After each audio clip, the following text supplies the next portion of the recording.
Chapter 127. Is this comforting? Wei Wei Bai looked at him like a fool. Heapon felt that the more he said, the more unreliable he was. He was anxious and simply held her face. I said it's not worth it for you to feel inferior, and I never look at whether my friends are good-looking or not. Anyway, they are not as good-looking as me. Wei Wei Bai and the system at the same time. No, there is actually someone in this world who is more shameless than me, than the host. Heapon saw Wei Wei Bai's indifferent face and felt that he had messed up. Why is it so difficult to comfort people? Wei Wei Bai saw him like this and couldn't help but laugh out loud. Her eyes were very bright and her smile was very warm. The anxiety in Heapon's heart was washed away by this smile. Someone really laughed, and her eyes were as bright as stars. Ding, the male lead's favorability is at 60. Wei Wei Bai's smile deepened. Eat something. Xiaomu said you didn't eat anything. Heapon felt guilty. You met Xiaomu. Wei Wei Bai nodded. When I came, I just met him. He walked quickly, saying that his leg was broken and he needed to go to the hospital to see a doctor. He also asked me to take care of you. Heapon, Wei Wei Bai handed him the porridge. The rice grains were cooked, sticky and fragrant.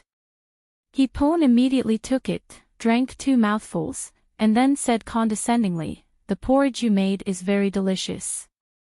Wei Wei Bai was expressionless. Oh, I bought it. Heapon almost choked on the porridge in his mouth. Why didn't she play by the rules? After eating the porridge, Heapon's stomach didn't hurt anymore, so he slowly sat up from the sofa. Wei Wei Bai also immediately got up, tidied up, and then picked up her shoulder bag. You're almost better, I'll go first. Heapon was a little anxious. It's raining outside. Wei Wei Bai said coldly, it's more romantic to take a walk in the rain. Heapon was not sure that Wei Wei Bai would stay for him. His eyes were a little gloomy. He pinched his fingers and made a decision in his heart. I have something to tell you. Wei Wei Bai was about to leave, but when she heard his words, she stopped in her tracks. Heapon's back was against the light, his face was in the shadow, there was a sense of determination and toughness. Let's sign a new contract. Wei Wei Bai turned around and saw that Heapon had already turned on the computer and was writing the contents of the contract. The computer was connected to the printer, and the contract was printed out quickly. Heapon took the contract and handed it to Wei Wei Bai. Let's sign the contract. Wei Wei Bai hesitated for a moment before taking the contract, but she didn't look at it. Instead, she looked at Heapon and seemed to be hesitating. Heapon was afraid that she would go back on her words, so he immediately pulled out a pen and stuffed it into her hand. You and I are already tied together. The news about the two of us is too hot recently. Everyone knows that the two of us are a very loving couple. Wei Wei Bai said somewhat self-deprecatingly, so what? It's what they think, not the truth, isn't it? This sentence stung Heapon, and his mood was sour. But if we divorce at this time, the blow to me will be very big. Wei Wei Bai threw the contract in her hand to the ground. So what? It's none of my business. Heapon felt that he had been hit, and his heart was filled with all kinds of emotions, all of which made him sad. The content of the contract is, we pretend to be a loving couple, and when the heat dies down, we will discuss divorce. There. Chapter 128. Heapon said without confidence, you can ask for anything you want. If you want to film again, I'll immediately contact a big production for you. Ding, congratulations to the host for opening a side task. Please complete a movie shooting, so that I don't give you the best acting skills in vain. The side task came unexpectedly. Wei Wei Bai thought that there were no side tasks in this plane. Wei Wei Bai was silent for a long time, then said to him, I'll think about it. Heapon was immediately overjoyed. He had been rejected by Wei Wei Bai too many times. It was rare for her to not think about it in detail, which made him very happy. Then you take your time to think about it, I'm not in a hurry. Hipon immediately picked up the contract on the ground and then stuffed it to Wei Bai. Wei Bai thought about it for a long time, and Hipon sat opposite her and stared at her. System, hurry up and sign it, host, you and he have been staring at each other for a long time. I'm sleepy. They didn't need to rest, but it did. Wei Bai, well, he wanted me to leave, today he begged me to stay, I won't kill him. The system looked at her, and then at Hipon. These two guys could really stay up. They had been sitting in the middle of the night, but their eyes were still full of energy. The system silently pulled down the blindfold. It didn't care about them, so it said goodnight first. Wei Bai, of course, couldn't stay up. She was also sleepy, so she thought about it and fell asleep on the sofa. Hipon stared at the contract, and when he looked up, he found that Wei Bai was asleep. He wanted to pick her up and go to bed, but he was afraid that she would wake up and leave. He had to carefully take the quilt and cover her. Wei Bai's sleeping face was quiet and soft, but with a few traces of paleness, she looked a little haggard. Hipon felt that his heart was tied to a deer, jumping to the east and jumping to the west. Anyway, it just wouldn't settle down. While she was asleep, he took the opportunity to sneak a kiss on her cheek. He left as soon as he touched her. Like a thief. Ding, the male lead's favorability is at 65. Hipon didn't know when he fell asleep. Anyway, when he woke up, he didn't see Wei Bai. He was shocked and looked around.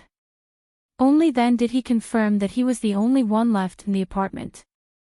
His mood suddenly changed when he saw the contract on the table. He began to feel nervous again. Bai Wei wouldn't refuse, right? He sluggishly opened the contract and found that it already had Bai Wei's signature. In the condition column, there was only one requirement. She was going to make a movie. Such a request was a piece of cake for Hipon.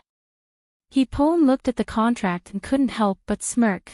Signing this means that you still can't let go of me. I don't believe that you can still say that you don't want me. The contract was just a means of binding. Many celebrities would sign such a contract. However, everyone had feelings. When the fake became real in the end, there were many people who were tempted. There were plenty of opportunities for him to fall in love with her.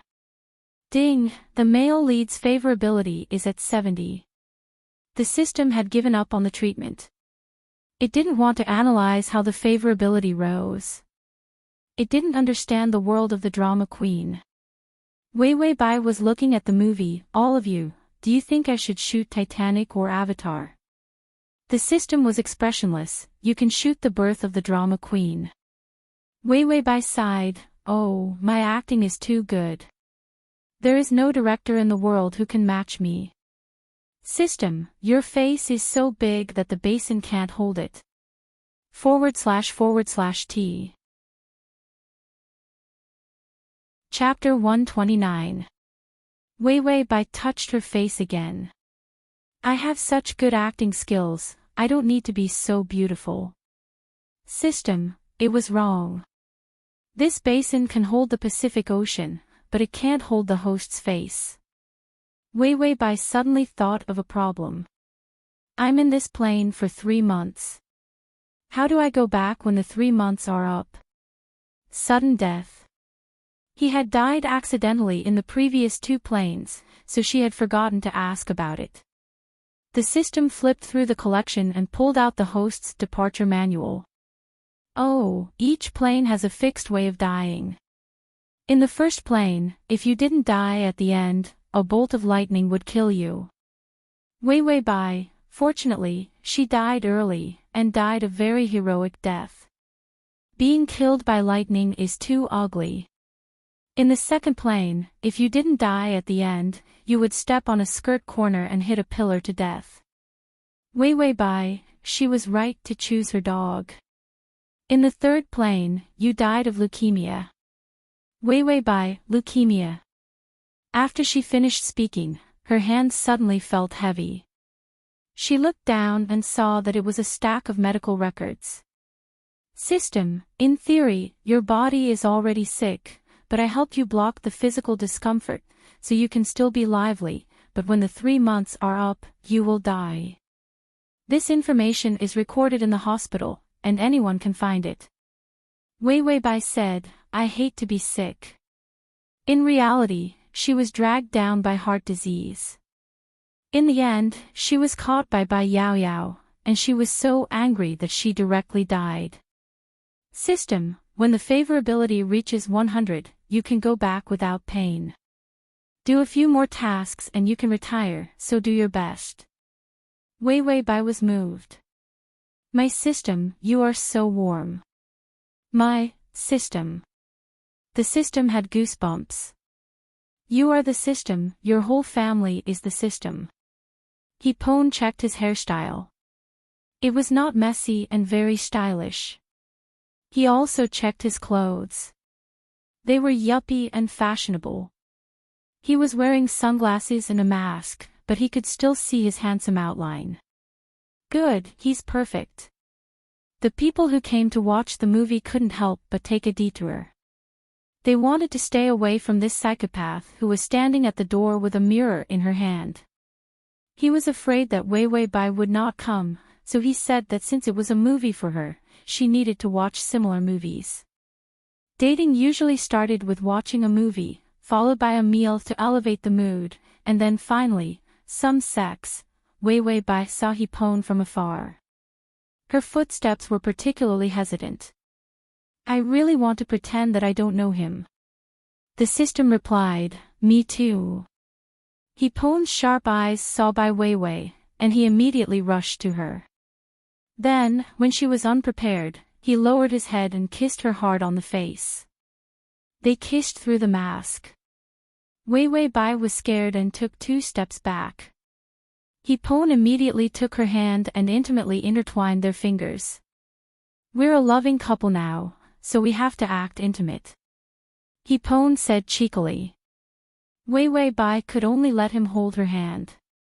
He Pone took the movie tickets he bought and entered the cinema. The movie was a romance movie. And it was a big tragedy. The female lead finally died of leukemia. The male lead was alone, desperate to live with the female lead's dream. Wei Wei Bai saw this and suddenly felt that something was flowing down her nose. She quickly took out a tissue and wiped it. It was blood. The system calmly said, leukemia is like this. Nosebleeds. I'll help you stop the bleeding. Wei Wei Bai was also calm. She was used to being sick and the nosebleed soon stopped.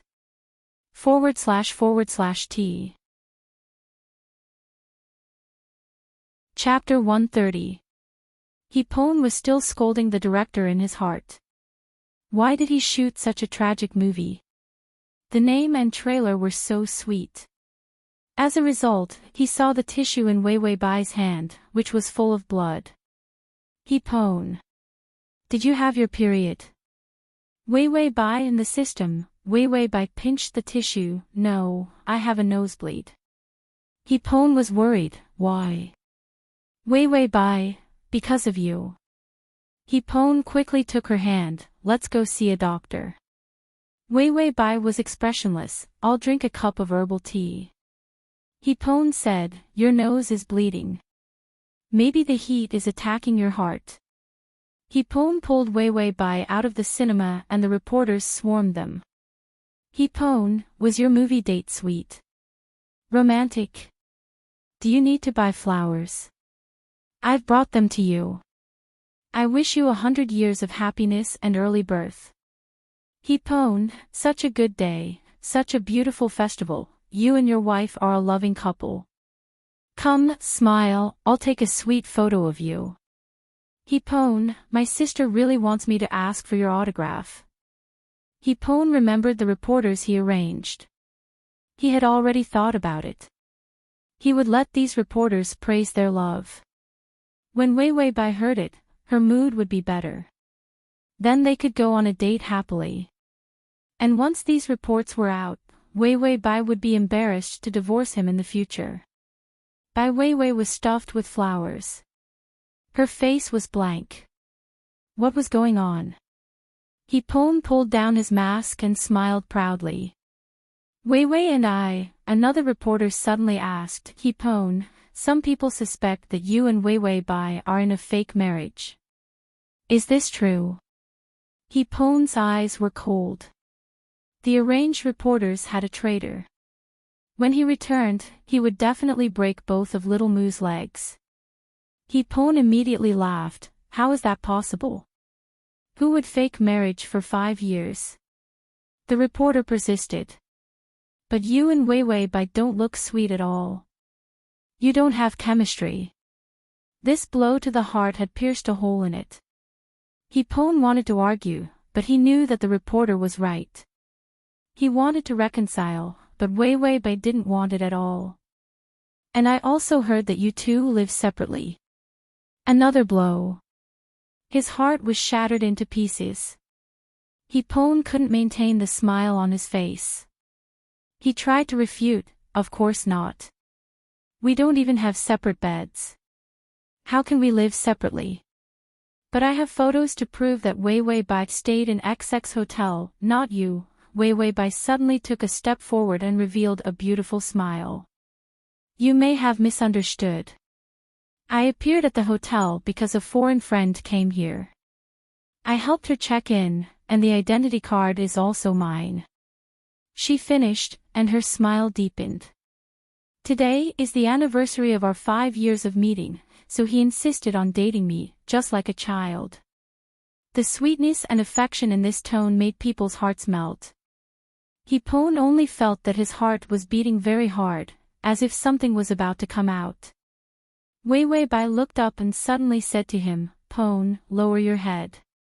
He bowed his head, and a soft kiss was printed on his lips. Bang! He felt that his heartbeat broke the cold wall. He heard his own heart.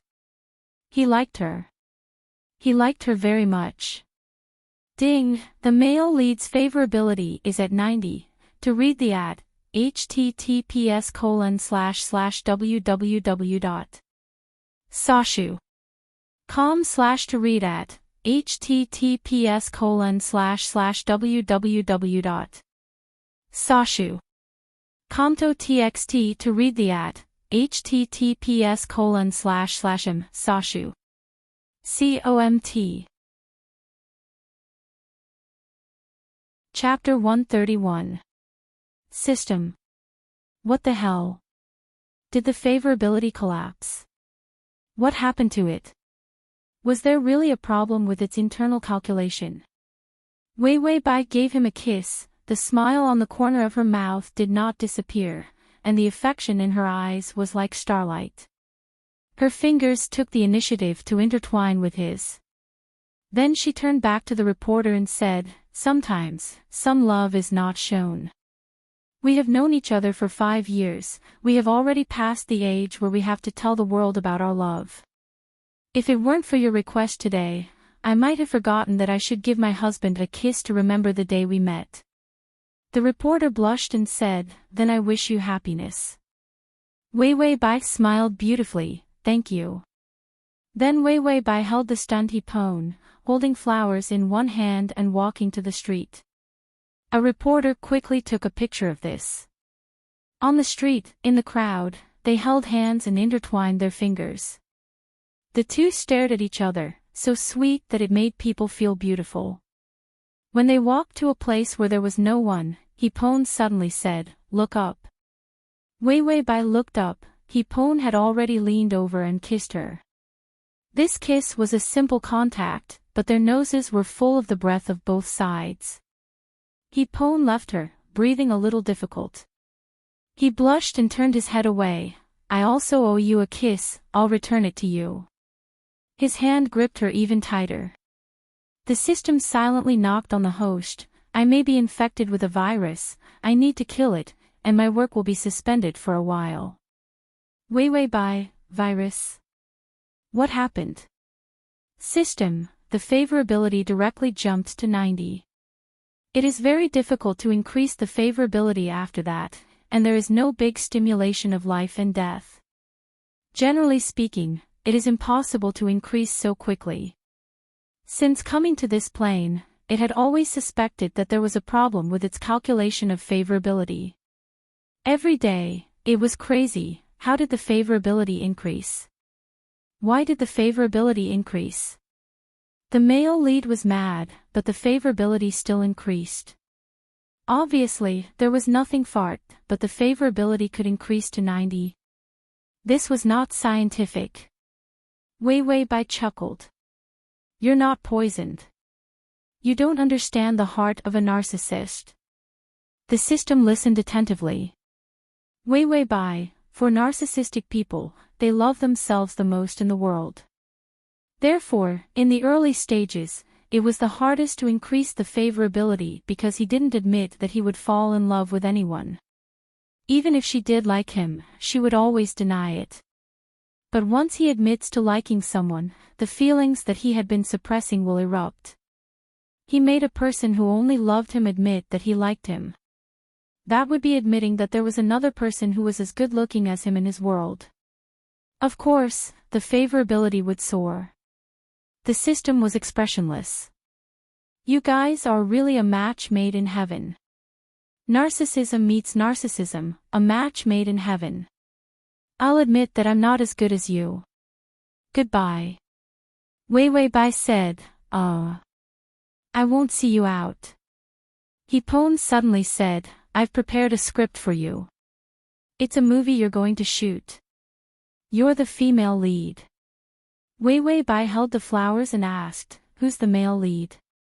Hipon guiltily looked around and was silent for a while before saying, it's me. Wei Wei Bai couldn't help but ask, it's not a romantic drama, right? Hipon was even more guilty, but his heart was uncomfortable because of her disapproval. He couldn't help but refute, no. Wei Wei Bai said, well, then what's the drama?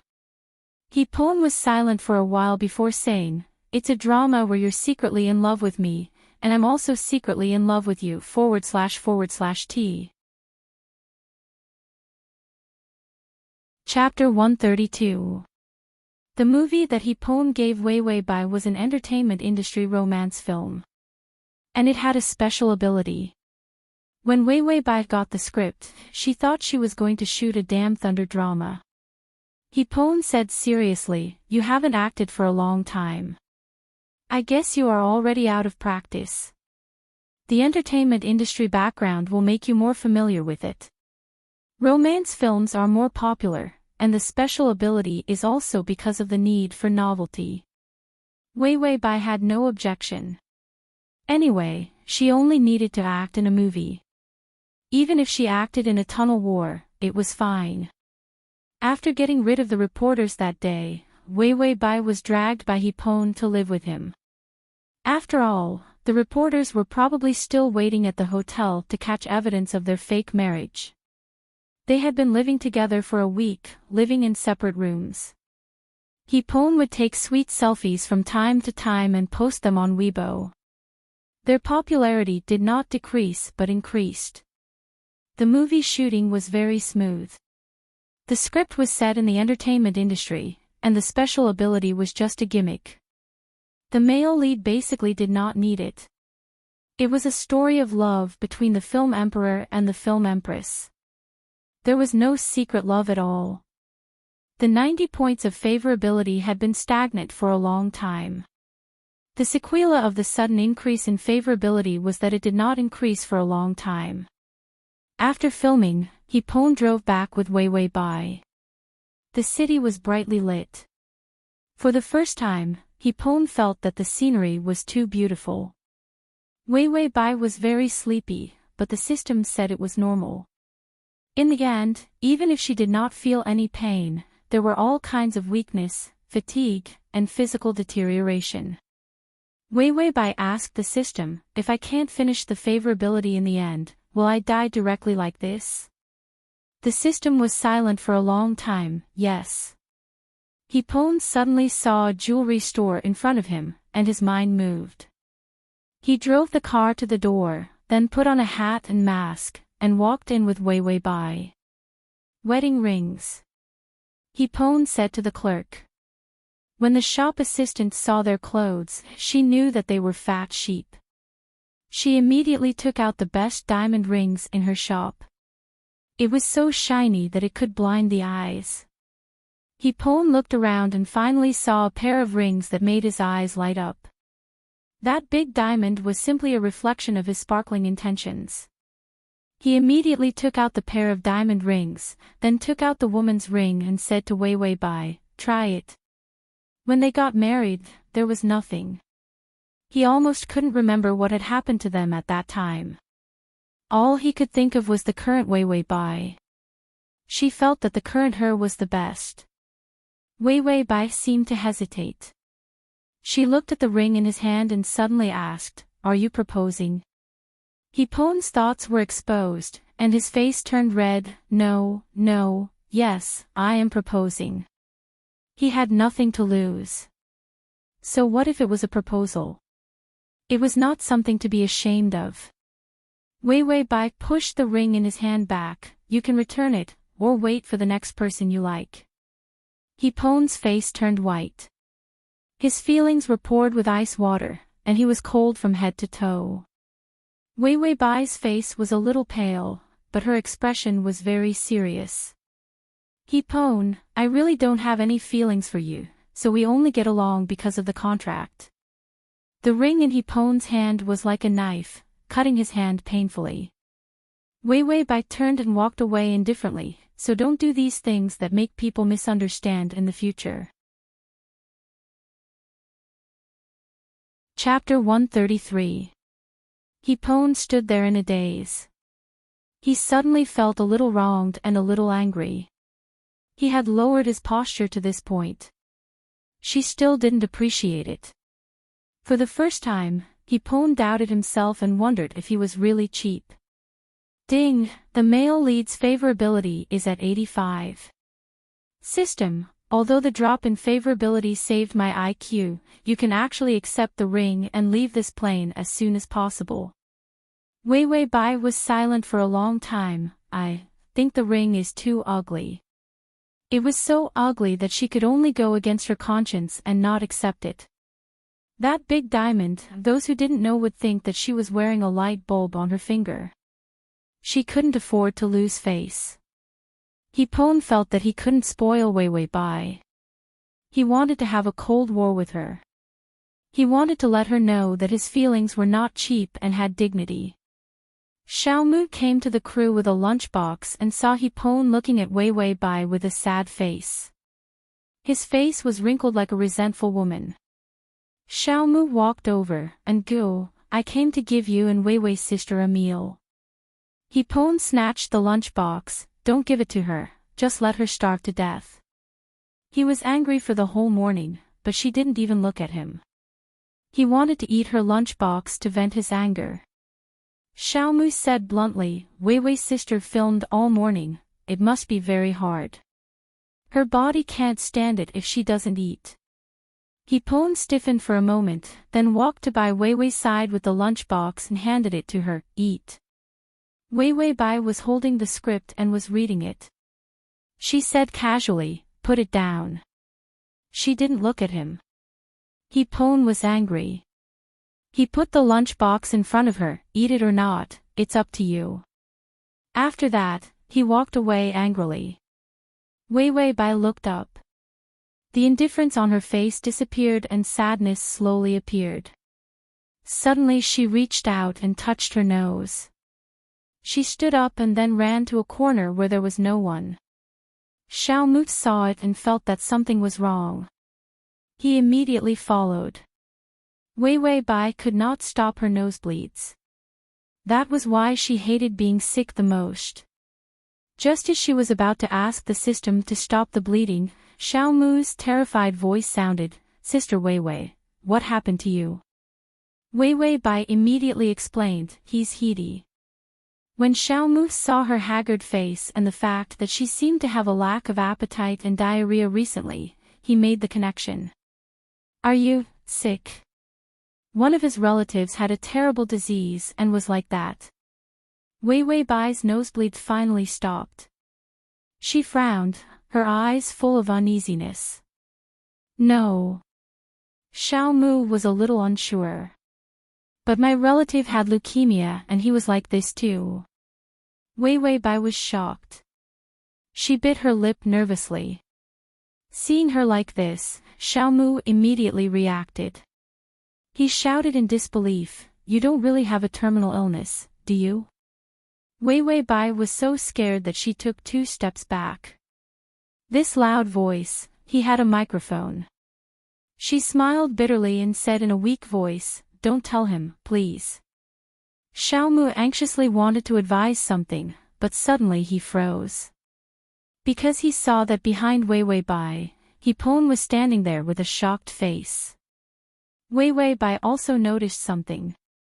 When she looked back, her whole person was stunned.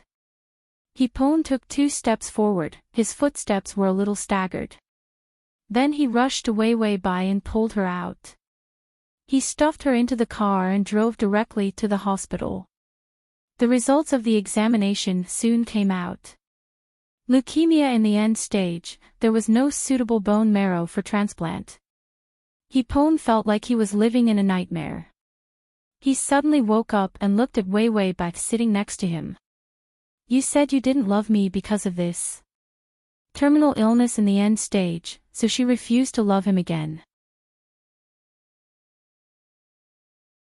Chapter 134. Wei Wei Bai didn't answer. She suddenly reached out and took out a tissue and covered her nose. The nosebleed was flowing again. When the condition worsened, it would be accompanied by a situation of bleeding. Anyway, the condition had already been discovered. Wei Wei Bai simply didn't let the system stop the bleeding and let the body react. She got up and rushed to the bathroom. He Pon was scared and immediately followed her into the women's bathroom. Bai Wei Wei looked at herself in the mirror. Her face was deathly pale and unsightly. When He Pon rushed over, he saw that her heart was like dead ashes. He didn't know what was in his heart. Regret, pain, or something else. Wei Wei. He felt that these 2 words were almost bitten out of his teeth. Wei Wei Bai threw away a lot of tissues and took out new ones. If the nosebleed wasn't stopped, it may continue to flow. She heard his voice and looked back. He Pon's eyes were red. He called again, "Wei Wei," his voice was choked. Wei Wei Bai couldn't help but laugh at herself, "It's just being sick. Why are you so sad? You make it seem like you love me very much." "Love her very much, love her very much." He Pon's voice trembled, "I didn't know you were sick. I really didn't know." The beginning of the medical record was the day he filmed the night scene. At that time, she already knew that she was sick, so she called and cried for him to go back. How did he treat her at that time? Impatience, disgust, and also bad words. At that time, what kind of desperate mood did she have when she asked him to go back? Wei Wei Bai said coldly, "Enough, I don't need your sympathy." He Pon's heart was full of sadness. He wanted to say something, but he was used to being arrogant. When it came to comforting people, he didn't even know how to bend down. She was right. He was not modest enough. He was not mature. He was a bastard. Ding, the male lead's favorability is at 90-92. He Pon lowered his voice. He was afraid of hurting her and said, "We can go for chemotherapy. There must be a way. We can wait for the right bone marrow." Wei Wei Bai said expressionlessly, "I don't need chemotherapy." He Pon was indignant. "You must go. I will accompany you. I will help you find the right bone marrow." Wei Wei Bai looked at him strangely, as if it was the first time she had seen that kind of look in his eyes. She suddenly sneered, "Don't you hate me so much that you want me to die?" For the first time, Hipon hated his past self. He almost didn't dare to look at her. Wei Wei Bai threw away the tissue again. Without the system to stop the bleeding, the nosebleed continued to flow. Hipon saw her holding the tissue and suddenly reacted. He immediately rushed in front of her and carried her in his arms. Damn it, you shouldn't be filming now. You should be hospitalized for treatment. Wei Wei Bai was startled by his actions and immediately said, Wait, I don't need. Hipon immediately yelled angrily, Shut up, you should listen to me now. Wei Wei Bai wanted to say again, then, Hipon was afraid that she would refuse to be hospitalized again. He hurriedly said, Hating you is a thing of the past. Hating you is also a thing of the past. If there was a time machine, I would strangle myself to death. He ignored her struggle and ran to the doctor. We want to be hospitalized. I want the best treatment. The doctor was shocked. You both are sick. Do you both need treatment?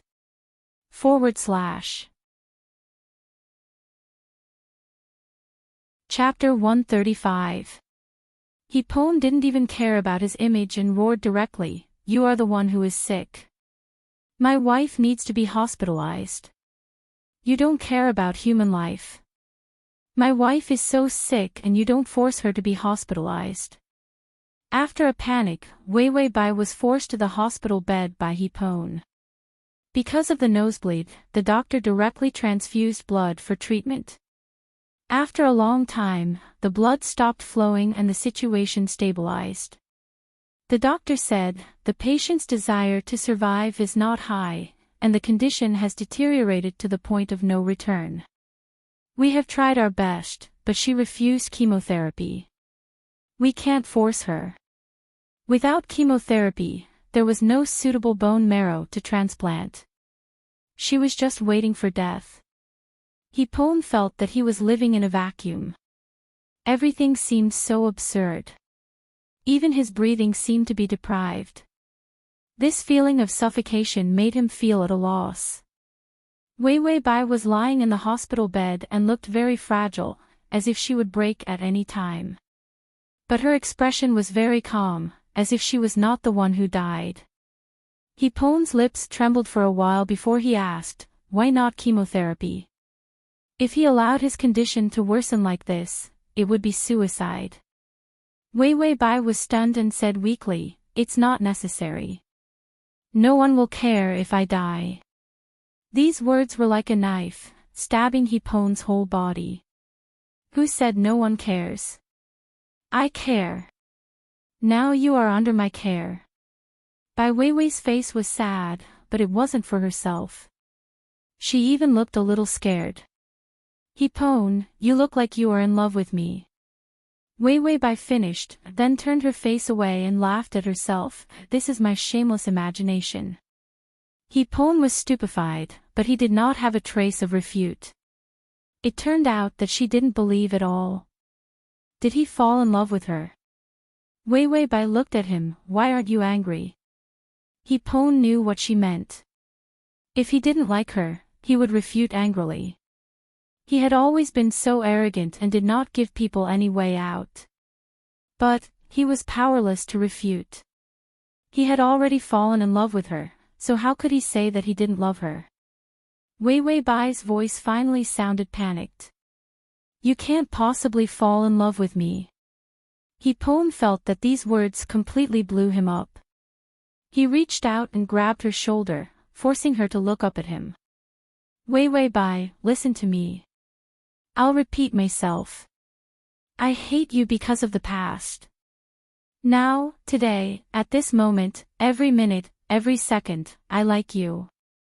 Hipon's words paused as he looked into Bai Weiwei's sad and scared eyes. He said seriously, No, I love you. Ding, the male lead's favorability is at 95. Wei Wei Bai finally couldn't take it anymore. She pushed him away. Don't say such things when I'm about to die. Hipon was worried that she wouldn't believe him. Don't you know me? They were cold-blooded, selfish, and did not know how to think for others. If I didn't like you, I would buy firecrackers to celebrate your death. Wei Bai, you really know yourself. Hipon was so anxious that he didn't know what to do. So you believe me, okay? I really fell in love with you. Wei Bai trembled. How can you fall in love with me?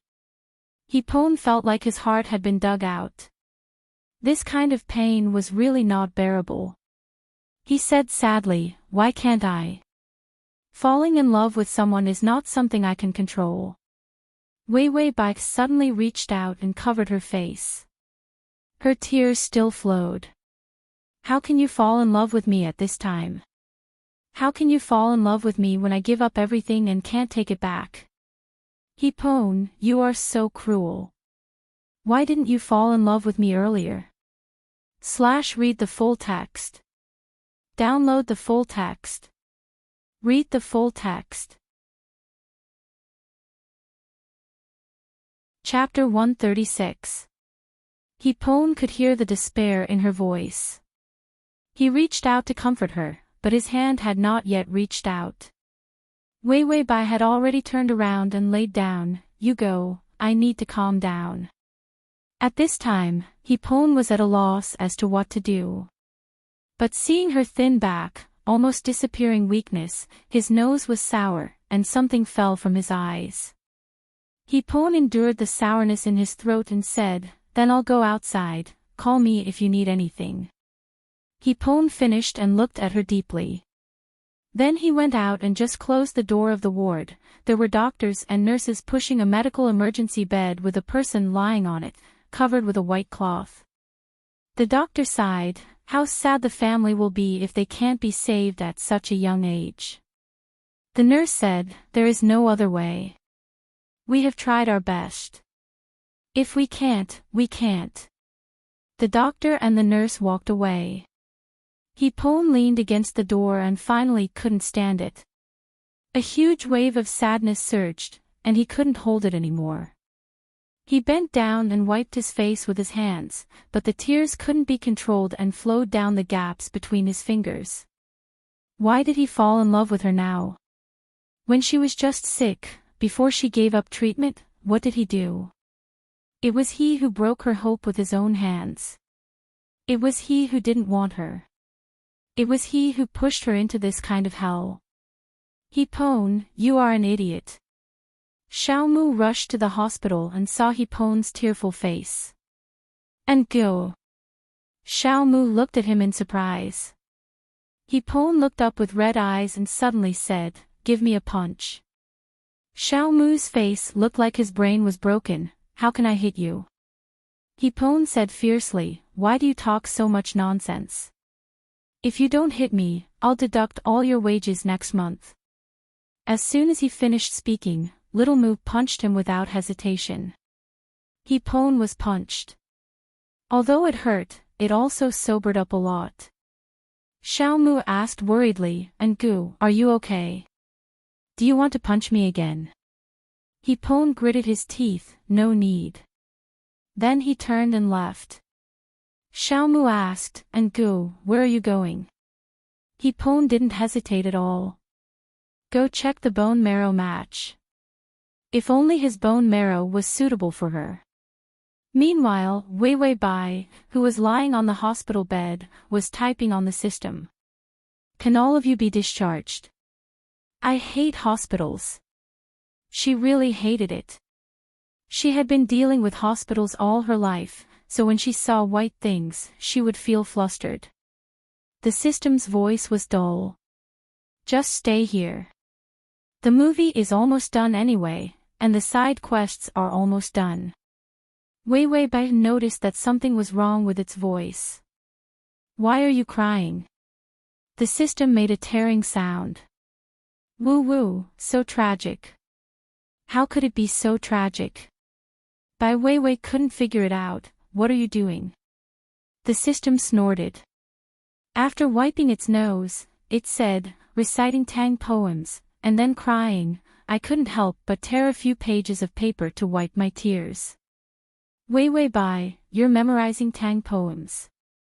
The system was afraid that she wouldn't believe it, so it immediately spread out the piece of paper on which it used to wipe its nose and read, 10 years of life and death. If you don't think about it, you won't forget it. Thousands of miles of lonely graves. Woo woo woo, it's even worse. Wei Wei Bai. Is this a Tang poem? Is this not a song poem? The bone marrow match was unsuccessful. Although it was expected, Hipone could hardly stand still. The doctor had given an ultimatum. The speed of the deterioration of the condition was amazing. Wei Wei Bai could die at any time. Chapter 137. Wei Wei Bai still refused chemotherapy. She asked to finish the movie. There was only one ending left to be filmed. Hipone said coldly, "No, you need treatment." No one thought that Wei Wei Bai's situation would worsen. Her body was so weak that it was not suitable for chemotherapy. Hipone gave up all activities and desperately tried to find a suitable bone marrow. He had been in the hospital, trying to extend Wei Wei Bai's life. He didn't dress up during this time. His most cherished hairstyle was messy, his clean chin was full of stubble, there were dark circles on his face, but his eyes were unusually quiet and fierce. He used to be arrogant and charming. Now his eyes were so deep that it made people's legs weak. Wei Wei Bai had lost a lot of weight during this time. She touched her face. "I have become very ugly." Hipone took a fruit knife and fiercely peeled an apple. "You are very beautiful. Who dares to say you are ugly? I will peel them." Wei Wei Bai smiled perfunctorily. "I just want to finish my last movie. I am afraid." Hipone peeled the apple into the core. "Don't be afraid, I am here. Don't say one, even 100 movies will be yours." Wei Wei Bai did not speak and was silent. The silent Hipone panicked. The doctor said that her desire to survive was not high, so he had to do something to make her happy. But he didn't know how to make her happy. If filming could make her happy, why not? He immediately contacted the director and began to revise the script. There were some plots, but they were all deleted and skipped directly to the end. On the day of filming, Hipone circled around Wei Wei Bai. The ending was perfect, very good. The film Emperor's ability was to share life, which could only be used once in a lifetime. Originally, the female lead was dying because of a car accident. He divided his remaining life in half and gave half to her. They could live together and die together. The last scene was a wedding scene, and they needed to try on the wedding dress. Wei Wei Bai felt weak in her joints, but she couldn't say how uncomfortable it was. The wedding dress was specially chosen by Hipone at the wedding dress shop. It was too late to order it, so he could only choose ready-made clothes. Wei Wei Bai was helped by a female assistant to change her clothes. Hipone, who was dressed in a bridegroom suit, looked anxious. He was still calling the people he could contact to help find a suitable bone marrow for Wei Wei Bai. For this matter, he used all the connections he could. Just as he was making the 8th call, the door of the dressing room opened. Wei Wei Bai was carefully helped out by someone. Hipone looked up and the words in his mouth disappeared. For a moment, his mind was blank. She wore a wedding dress and slowly walked towards him. Her veil was draped over her shoulders, and for a moment, the lights in the shop shone on her beautiful face, giving it a dazzling halo. Hipone heard his heartbeat and it was out of control. Wei Wei Bai looked at him. Her eyes were bright and watery. Hipone felt that he was finished. He thought, how could there be someone in this world who looked better than him? Ding, the male lead's favorability is at 97. Wei Wei Bai heard the reminder and couldn't help but smile. Hipone was hit by her smile and his heart was moved. It wasn't that she looked better than him, but that the whole world added together couldn't be as beautiful as her. Ding, the male lead's favorability is at 98. Wei Wei Bai looked puzzled, so Hipone is a wedding dress lover. This can increase his favorability. Tea there. Chapter 138. After shooting the movie, Weiwei Bai heard the system prompt that the side mission had been completed. Bai Weiwei calculated that the time was almost up, the 3 months were almost up. He Pon was also in a terrible state. He was going crazy looking for a suitable bone marrow. Weiwei Bai's condition deteriorated too fast. He Pon didn't dare to sleep. He was worried that if he closed his eyes, Weiwei Bai would be gone when he opened his eyes. He didn't believe in ghosts and gods. When he saw Xiao Mu running to the temple to worship, he didn't stop him and even reimbursed Xiao Mu for the incense. Weiwei Bai didn't care about the strategy. She didn't expect that the system would help her block the discomfort. Her body would be so weak that she couldn't get out of bed. He Pon walked in from outside the ward and saw Weiwei Bai with her eyes closed quietly. He felt sour in his heart, but he showed a smile. He didn't want Weiwei Bai to know how bad her situation was. He Pon bent down and whispered in her ear, Weiwei. Weiwei Bai opened her eyes and saw He Pon's close-up face. She was almost scared. The system, this idiot, often didn't remind her of the arrival of the male lead. He Pon saw that she was awake, took out his and said, let's take a picture. Weiwei Bai frowned. Although she was narcissistic, she was particularly self-aware. Her current state must be ugly. If she took a picture, wouldn't it leave a black history? He Pon saw her reluctance and suddenly said, do you know why there are seams in your fingers? As he spoke, he picked up her hand and intertwined his fingers with hers, their fingers intertwined tightly. That's to wait for another person to fill it. Weiwei Bai was expressionless. There are no seams, where do the fingers come from? Isn't that just a piece of meat pie? He Pon laughed, ha ha ha ha ha, yes, you are so humorous, so funny, why don't you laugh? Weiwei Bai looked at him with a look of concern. What to do? The male lead's favorability rose, but his IQ plummeted. He Pon suddenly reached out and caught her off guard. Weiwei Bai was ticklish and burst out laughing. He Pon, who was already prepared, immediately raised his phone. He smiled sweetly and kissed her cheek, and a photo was taken. He Pon laughed, jokes don't work, I can only use physical attacks. Then, he posted on Weibo, today, I'm still as sweet as ever with my baby. She's sick, but she's always been optimistic. There was still no match for the bone marrow, and I tried my best to find one. He had a lot of fans, so it would be much faster to use the human wave tactic to find the bone marrow. Weiwei Bai couldn't wait any longer. After He Pon posted on Weibo, he gave Weiwei Bai a bowl of fish soup and fed it to her. Weiwei Bai felt that He Pon's transformation from a rabid dog to a loyal dog was completely smooth. She took a sip of the fish soup and could see that his eyes were sparkling with happiness. Weiwei Bai suddenly said softly, the Golden Silk Awards recently nominated you for Best Actor again.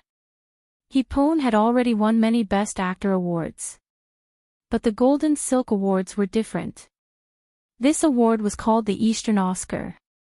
After winning it, He Pon was basically invincible in China. He Pon didn't care and said, there are hundreds of awards waiting for me every year.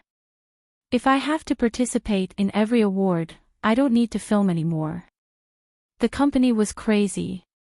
It didn't matter if he didn't film or work for a while. After all, the fans he had accumulated over the years wouldn't disappear in a few days. But the Golden Silk Awards must be won. /T. Chapter 139. That was a super award. But for the current He Pon, not to mention the Golden Silk Award, even if it was the world's most beautiful award, he wouldn't go.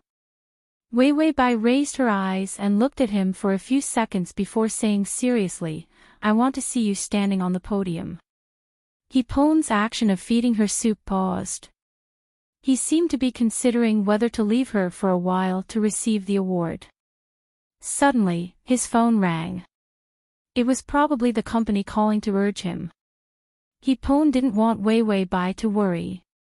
He put down the bowl and said that he was going to answer the phone and went out. After he finished the call, he must turn off his phone.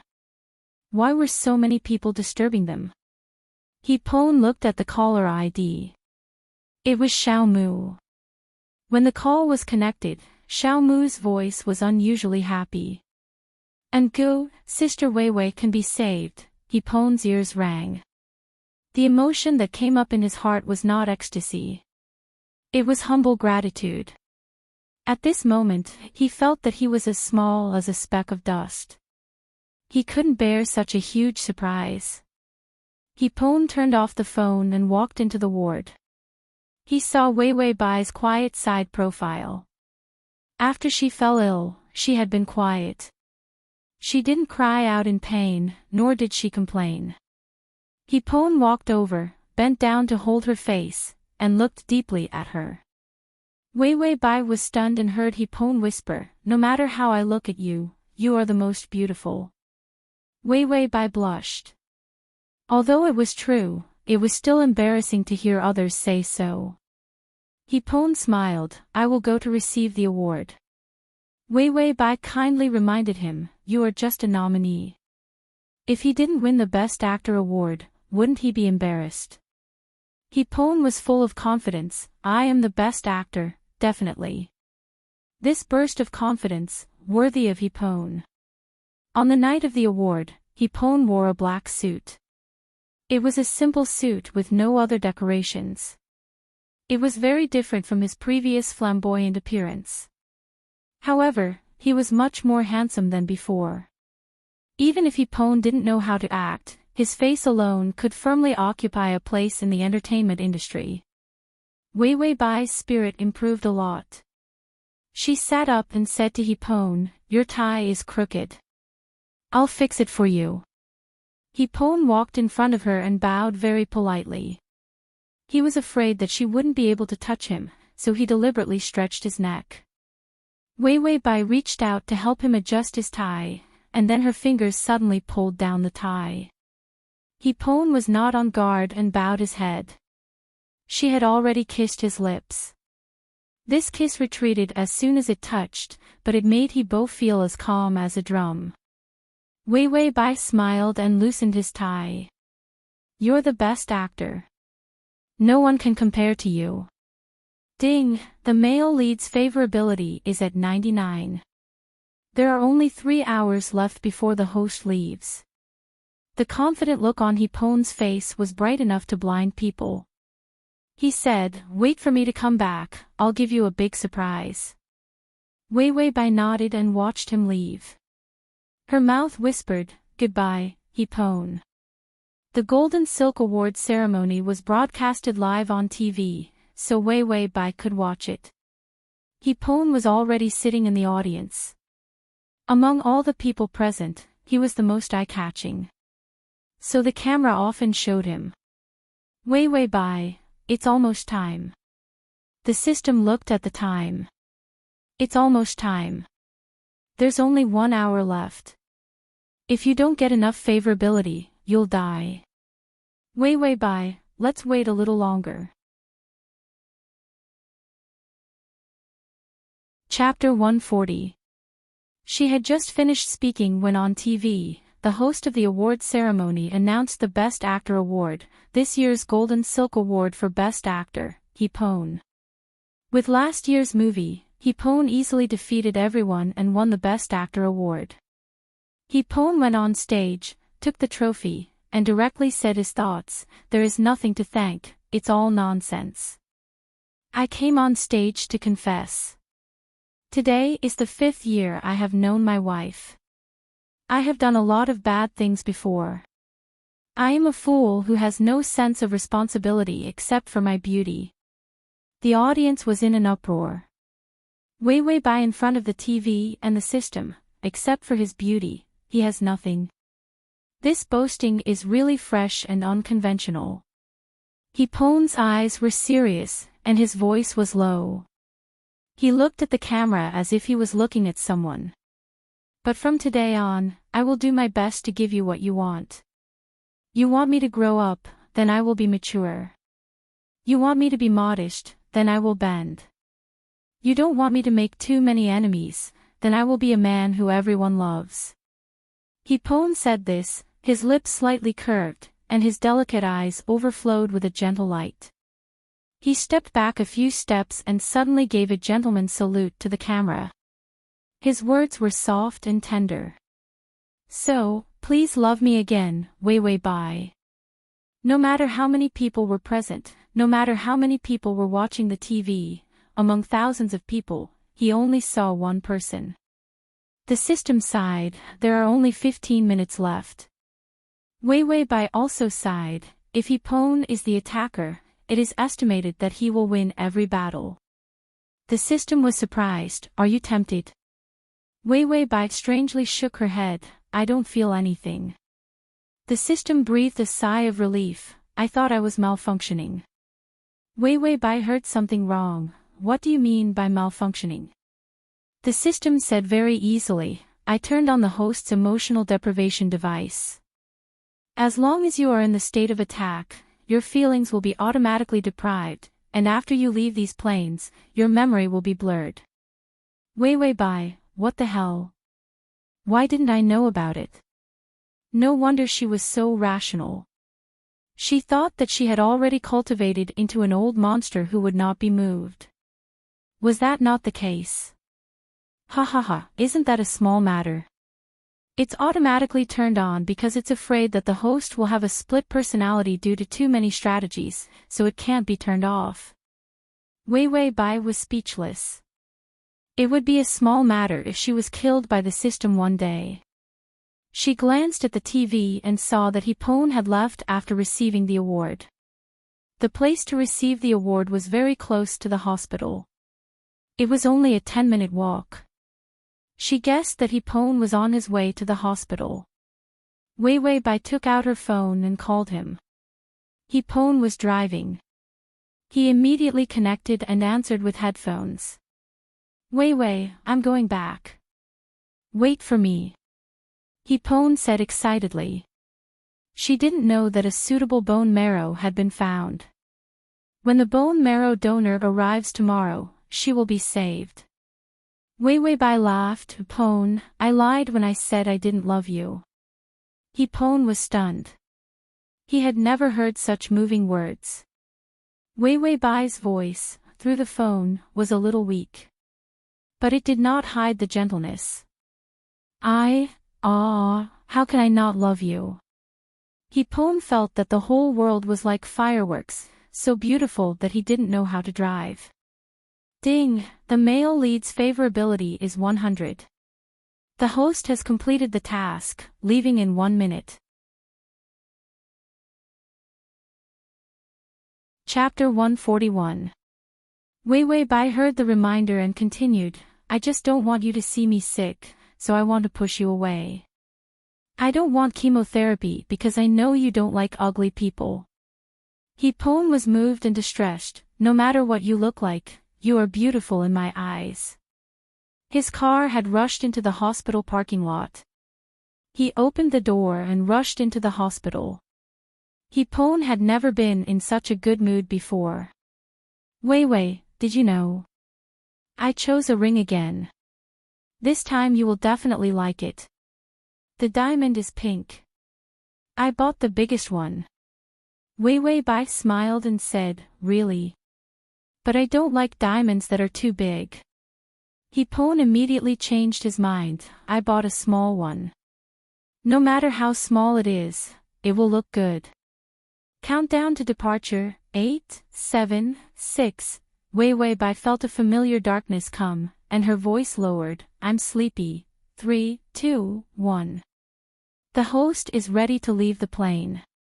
The host successfully left the plane. Heartwarming had run to the door of the ward. He stopped, tidied up his hair and clothes at the door, and calmed his rapid breathing. Sleep if you are sleepy, I will wake you up with a kiss. He said with a happy smile, and then he opened the door. Wei Wei Bai was lying quietly on the hospital bed, her slip to the ground. She was pale and terrible, as if she had disappeared. He Pon's smile froze, and his footsteps stopped. He tried to call, Wei Wei. She didn't answer, she was so quiet that she didn't even breathe. He Pon sat next to her, then held her hand and clasped his fingers. You see, I won an award. Am I not very good? Our movie can also win an award. Next year, the two of us will appear at the Golden Silk Awards together. At that time, I will be the best actor and you will be the best actress. Everyone will envy us for being a match made in heaven. In the future, we will be the best-looking couple every year. The most loving couple will definitely be the best every year. He Pon said with a smile, in the movie, we are also a loving couple. If I also have the ability of the male lead, I will definitely share half of my life with you. Who told you to be in such poor health? When the doctor and Xiaomu came, He Pon was still talking to Wei Wei Bai. When you are better, we will get married again. We have to do a grand wedding ceremony. I have customized a wedding dress for you. You can wear it soon. The doctor went over to check. The moment he touched her, he knew that she was gone. Mr. She Pon immediately became fierce and violent. Get lost, my wife is resting, don't touch her. Xiaomu cried, and Sister Wei Wei is gone. He Pon nervously held by Wei Wei's hand. Who's gone? She's still sleeping well. Tomorrow, she will be healthy again tomorrow. Xiaomu went forward to pull him. And He Pon fiercely pushed Xiaomu away. I am very calm now. Is the soup for Wei Wei ready? She doesn't eat much now. If she doesn't eat more at night, she will be hungry. Xiaomu suddenly stepped forward, grabbed He Pon's collar with one hand, and punched him. He Pon was beaten back a few steps and hit the wall. Xiaomu burst into tears. And I am sorry for your loss. He Pon was shocked. He looked at Xiaomu blankly, as if he didn't know where he was. He pushed Xiaomu away, stumbled to the bed, and reached out to touch Wei Wei Bai's cold face. Then he bowed his head and kissed her lips that had no temperature. I will kiss you, and you will wake up. Fast crossing system, my God, come here, /fast crossing system, my God, come here, / fast crossing system, my God, come here. Fast crossing system, my God, come here. Below to record this reading. Fast crossing system, my God, come here. Chapter 142. He said in a trembling voice, tears dripping onto her pale face. I'll kiss you, and you'll wake up. He kissed her again, but she refused to wake up.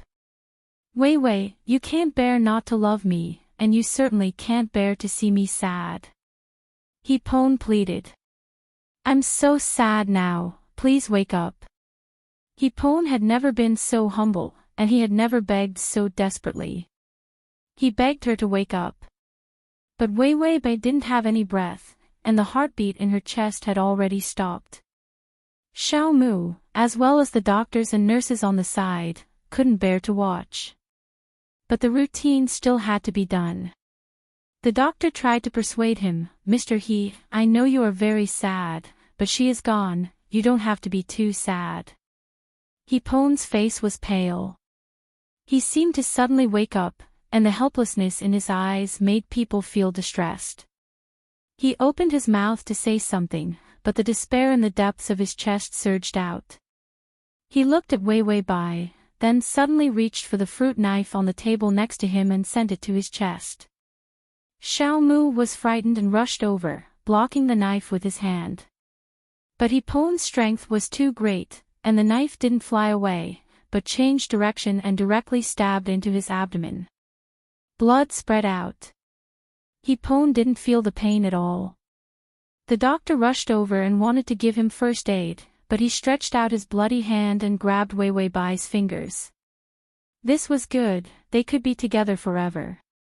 The darkness came, and he suddenly woke up, and there was a spasm of pain in his stomach. Yi Yuxuan looked around blankly, and his fingers were stiff as if he wanted to grab someone. He frowned, and his face was terrible.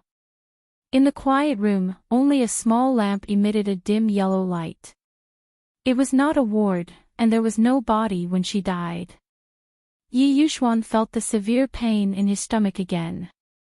He ran into the bathroom and retched in the sink. This feeling was too uncomfortable. Even if he was shot with a real gun, he wouldn't be in so much pain. For the first time, intense emotional fluctuations appeared on Yi Yuxuan's expressionless face. It was regret, discomfort, or attachment. As these thoughts flashed through his mind, he finally managed to calm himself down. His expression also returned to normal. However, his stomach was still uncomfortable. His body was very healthy, and he usually had regular checkups. There was nothing wrong with him. It was even more impossible for him to have gastric problems. But just now, he actually felt like he had really stabbed a knife into his abdomen. Yi Yuxuan knew that he was abnormal, but since it didn't affect his normal life, he didn't probe further. Now, it was affecting his body. This dream, that woman, what was it? When Yi Yuxuan heard his phone ring, he thought it was about work. Sometimes, when there was a major mistake at work, people from the company would call in the middle of the night. Yi Yuxuan picked up the phone and found that it was Qin Qiu.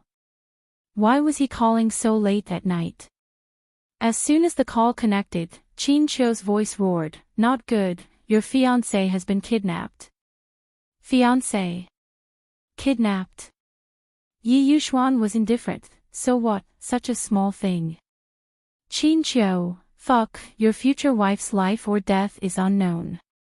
She has been kidnapped, and you have such a reaction. No, I forgot that you are an emotionally deficient mentally disabled child. Your lack of reaction is a reaction. Yi Yuxuan was indifferent. If there's nothing else, I'm hanging up. Chapter 143. Qin Qiu, you have to do something. Since Wei Wei Bai became your fiancé, you didn't get any benefits. She has to bear all the troubles. Now, when she was in a coma, she was kidnapped. Would it kill you to raise your hand to save her? Yi Yuxuan was about to speak when his stomach spasmed again.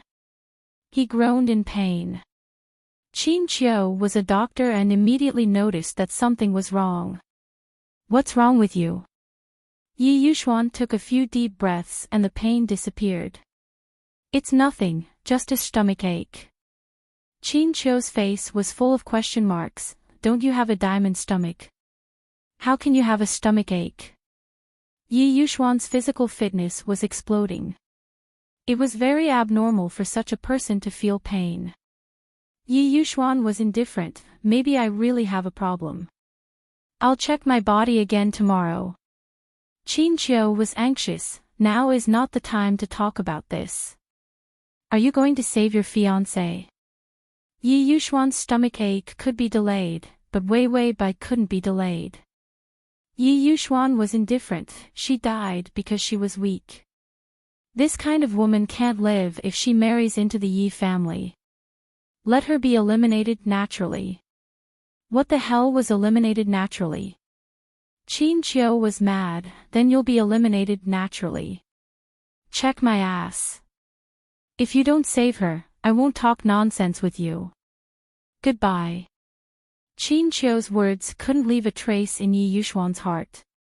He lay back in bed and rationally calculated the workload for tomorrow. He didn't know if he was really tired, but he fell asleep at once. But the dream was still going on. The movie King's Secret Little Wife 7 years later. At the awards ceremony, Hipon smiled gently and received the most important award in his life. He became the first domestic actor to win the highest international award. In the past 7 years, he has changed from being flamboyant to being mature and low-key. He has also polished himself from a diamond to a jade, making people who meet him feel like they are bathed in a spring breeze.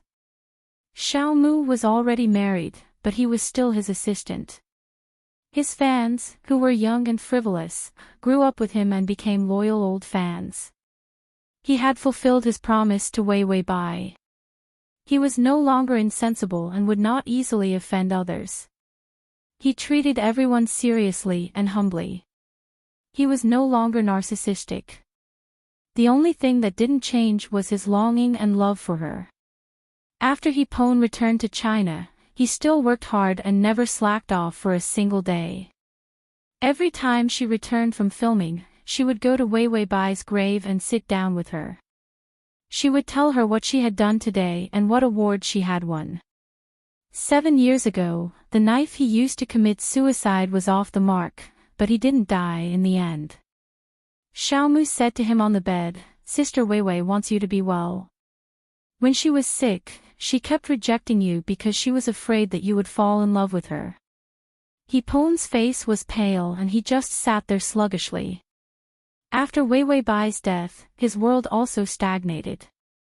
Xiaomu looked at him sadly. "I have seen the things she collected. If she liked you on stage before she was sick, then after she was sick, she really loved you now."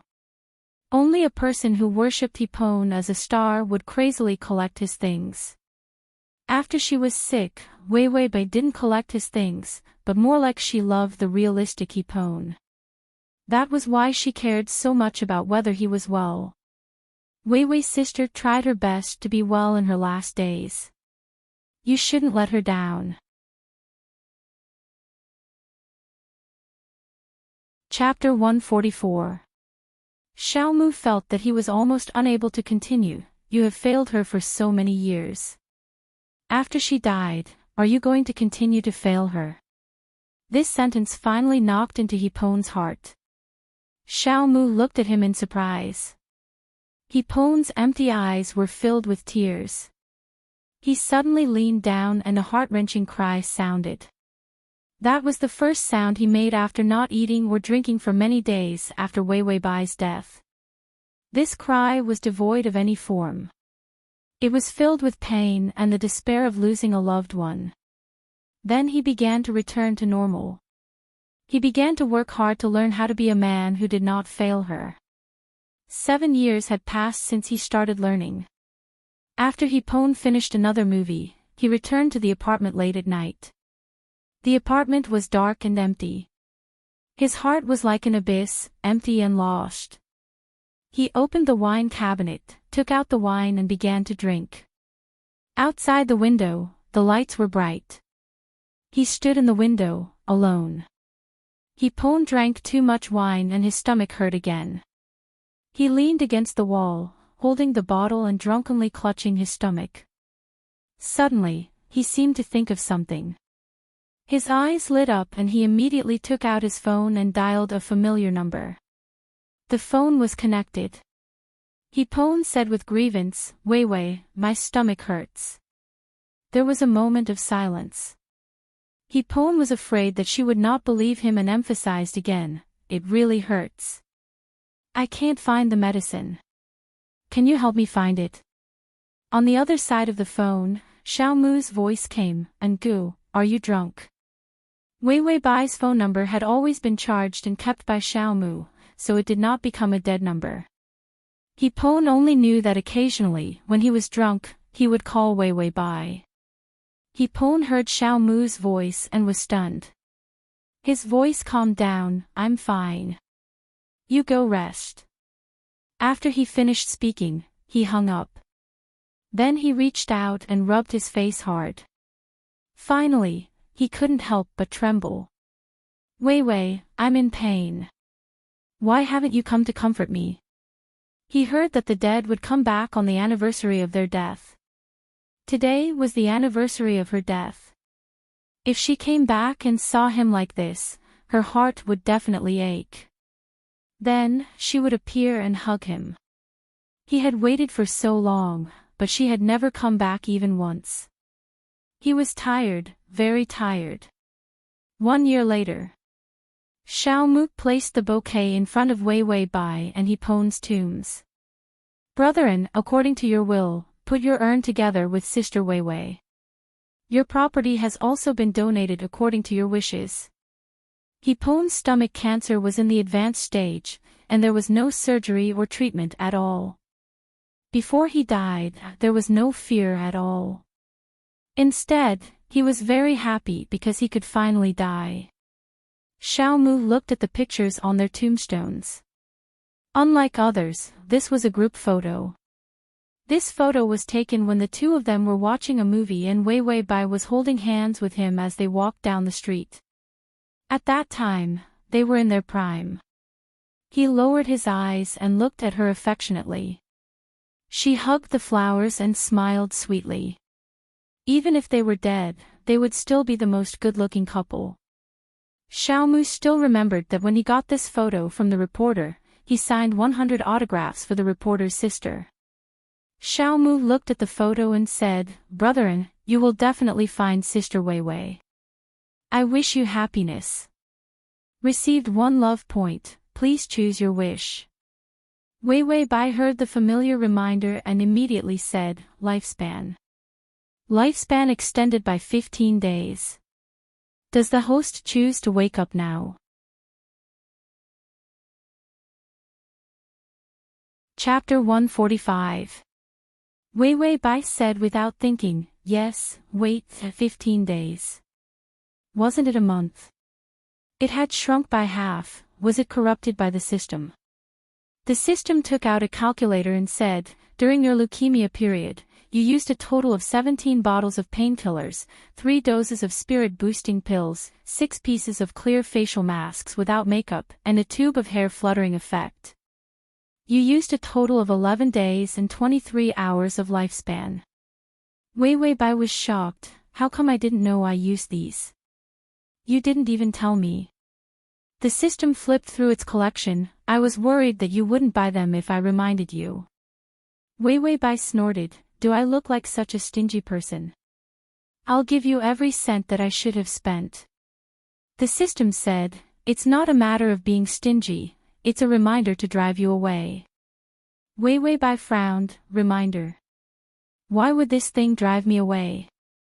Seeing that she didn't believe it, the system immediately cleared its throat and said in a deep and sexy voice, Ding, dear host, you're in so much pain that your eyes are rolling back, your legs are twitching, and your whole body is trembling like a grass mud horse running on the grassland.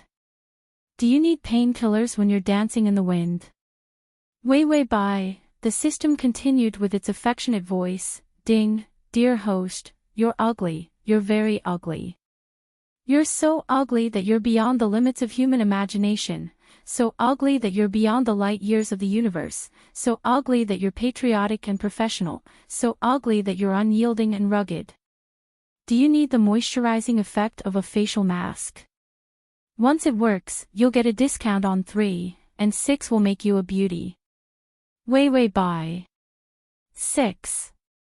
The system said loudly, your long hair is greasy after 3 days of not washing, your scalp can be seen after 6 days of not washing, and your hair looks bleak after half a month of not washing.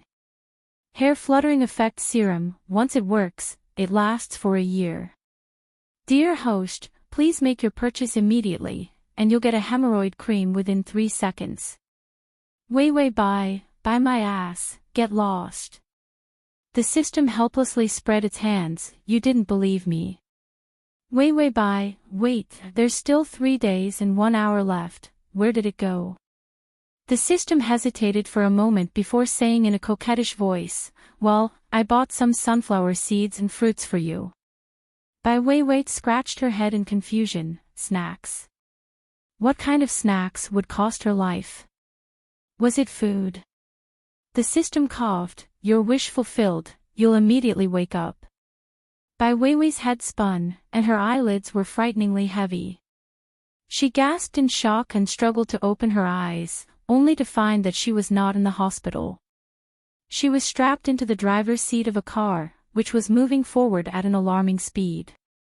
In the driverless car, Bai Weiwei was tied to the driver's seat. In front of her was a cliff, and below the cliff was the sea. Bai Weiwei was speechless for a moment before she remembered how she should have reacted. She shouted, "Holy shit, help!" The system dug its ears. "No one will hear you even if you scream yourself hoarse." Weiwei Bai couldn't take it anymore. "Why do I look like this every time I wake up?" She was poisoned the last time, and this time she was in a car accident. Was she destined to die a horrible death? The system cleared its throat and recited in a loud voice, "Ding. Host, have you reached the crossroads of your life? You are at a loss, wandering around. Are you hurt all over, but you still look at poetry and the distance? Are you tied up like a hairy crab, hanging on a broken carriage that only costs $108,000? Are you going in the direction of the sea in search of your ideals? Ah! Full protection, only 15 days of lifespan. You'll get a gift when you buy it. Dear, do you want to die or live? Weiwei Bai, I want to die. At https://www.sashu.com/ to read the full article at https://www.sashu.com to read the full article at https://sashu.com/ to make it easier for you to read it next time. You can click Save at the bottom to record this reading.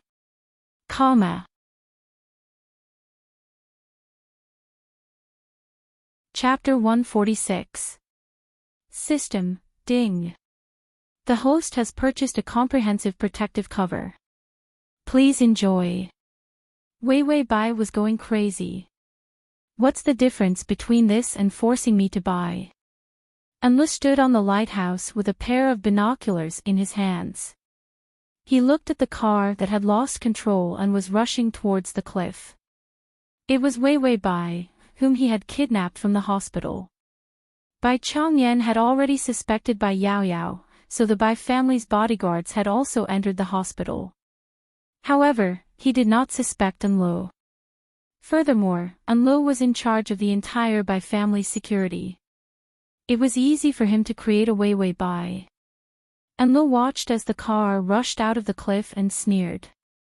The car flew out of the cliff. Fly. Fly, fly into the sky. Enlo rubbed his eyes calmly and looked at the binoculars again. The car was soaring above the vast sea. That ecstatic posture made it look like a seagull. Enlo was speechless. At that moment, his outlook on life was destroyed. The second-hand car that he bought was actually a modified private jet. Enli's phone rang, and his fingers trembled as he answered the call. Bai Yaoyao asked excitedly, "Did the car fall into the sea?" Enlo replied, "No, it flew into the sky." Bai Yaoyao's smile froze. What? Enlo was about to continue speaking when he suddenly heard the sound of something approaching. He raised his head and saw the car flying towards him.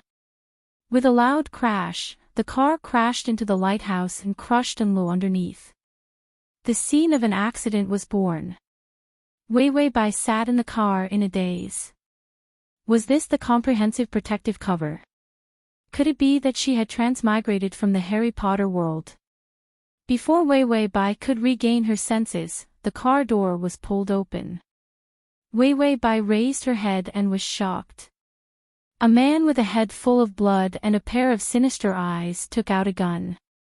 Weiwei Bai was tied to the seat and could not move. "All of you, the protection is still working, right?" The system was calm.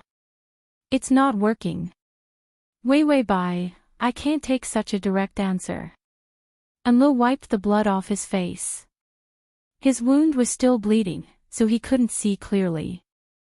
However, it was enough to kill the immobile Weiwei Bai. Weiwei Bai finally saw who he was. She gritted her teeth and said, "Enlo, I admit that I have not wronged you. Do you really want to kill me?" And Li's fingers froze and a trace of hesitation appeared on his face. But in the end, he raised his head and looked seriously at Wei Wei Bai. I'm sorry, miss, but I can't let her down. He owed Bai Yao Yao a life, so he had to protect her. Wei Wei Bai felt her heart turn cold. She sneered, how noble. Just because you can't let Bai Yao Yao down, you have to frame me. Your conscience must have been eaten by a dog. The system said, don't. Even a dog wouldn't eat this black-hearted thing. And Lu struggled for a moment before finally raising his gun. I'm sorry, Mississippi. Please don't be an obstacle to her. Wei Wei Bai sneered. Suddenly, she froze as she looked behind Lu. Was that a helicopter? And Lu also noticed the commotion behind him. He raised his gun and wanted to end Wei Wei Bai immediately. Wei Wei Bai's face was filled with fear. Bai Yao Yao. Bai Yao Yao is flying behind you. And Lu was shocked. He couldn't care less about killing her and immediately turned around. The car was already in the sky, so it wasn't strange for Bai Yao Yao to fly as well. In the end, this delay allowed the person in the helicopter to see the gun in his hand. Without hesitation, he raised his sniper rifle and fired at his chest. And Lu knew that he had missed the best chance to kill Wei Wei Bai. He gave up without hesitation and turned around to jump down from the lighthouse. Transmigration system, my idol, come over here. Transmigration system, my idol, come over here. Transmigration system, my idol, come over here. Transmigration system, my idol, come over here. Download the at https://m.com// to make it easier for you to read it next time. You can click Save at the bottom to record this chapter. Transmigration system, my idol, come over here.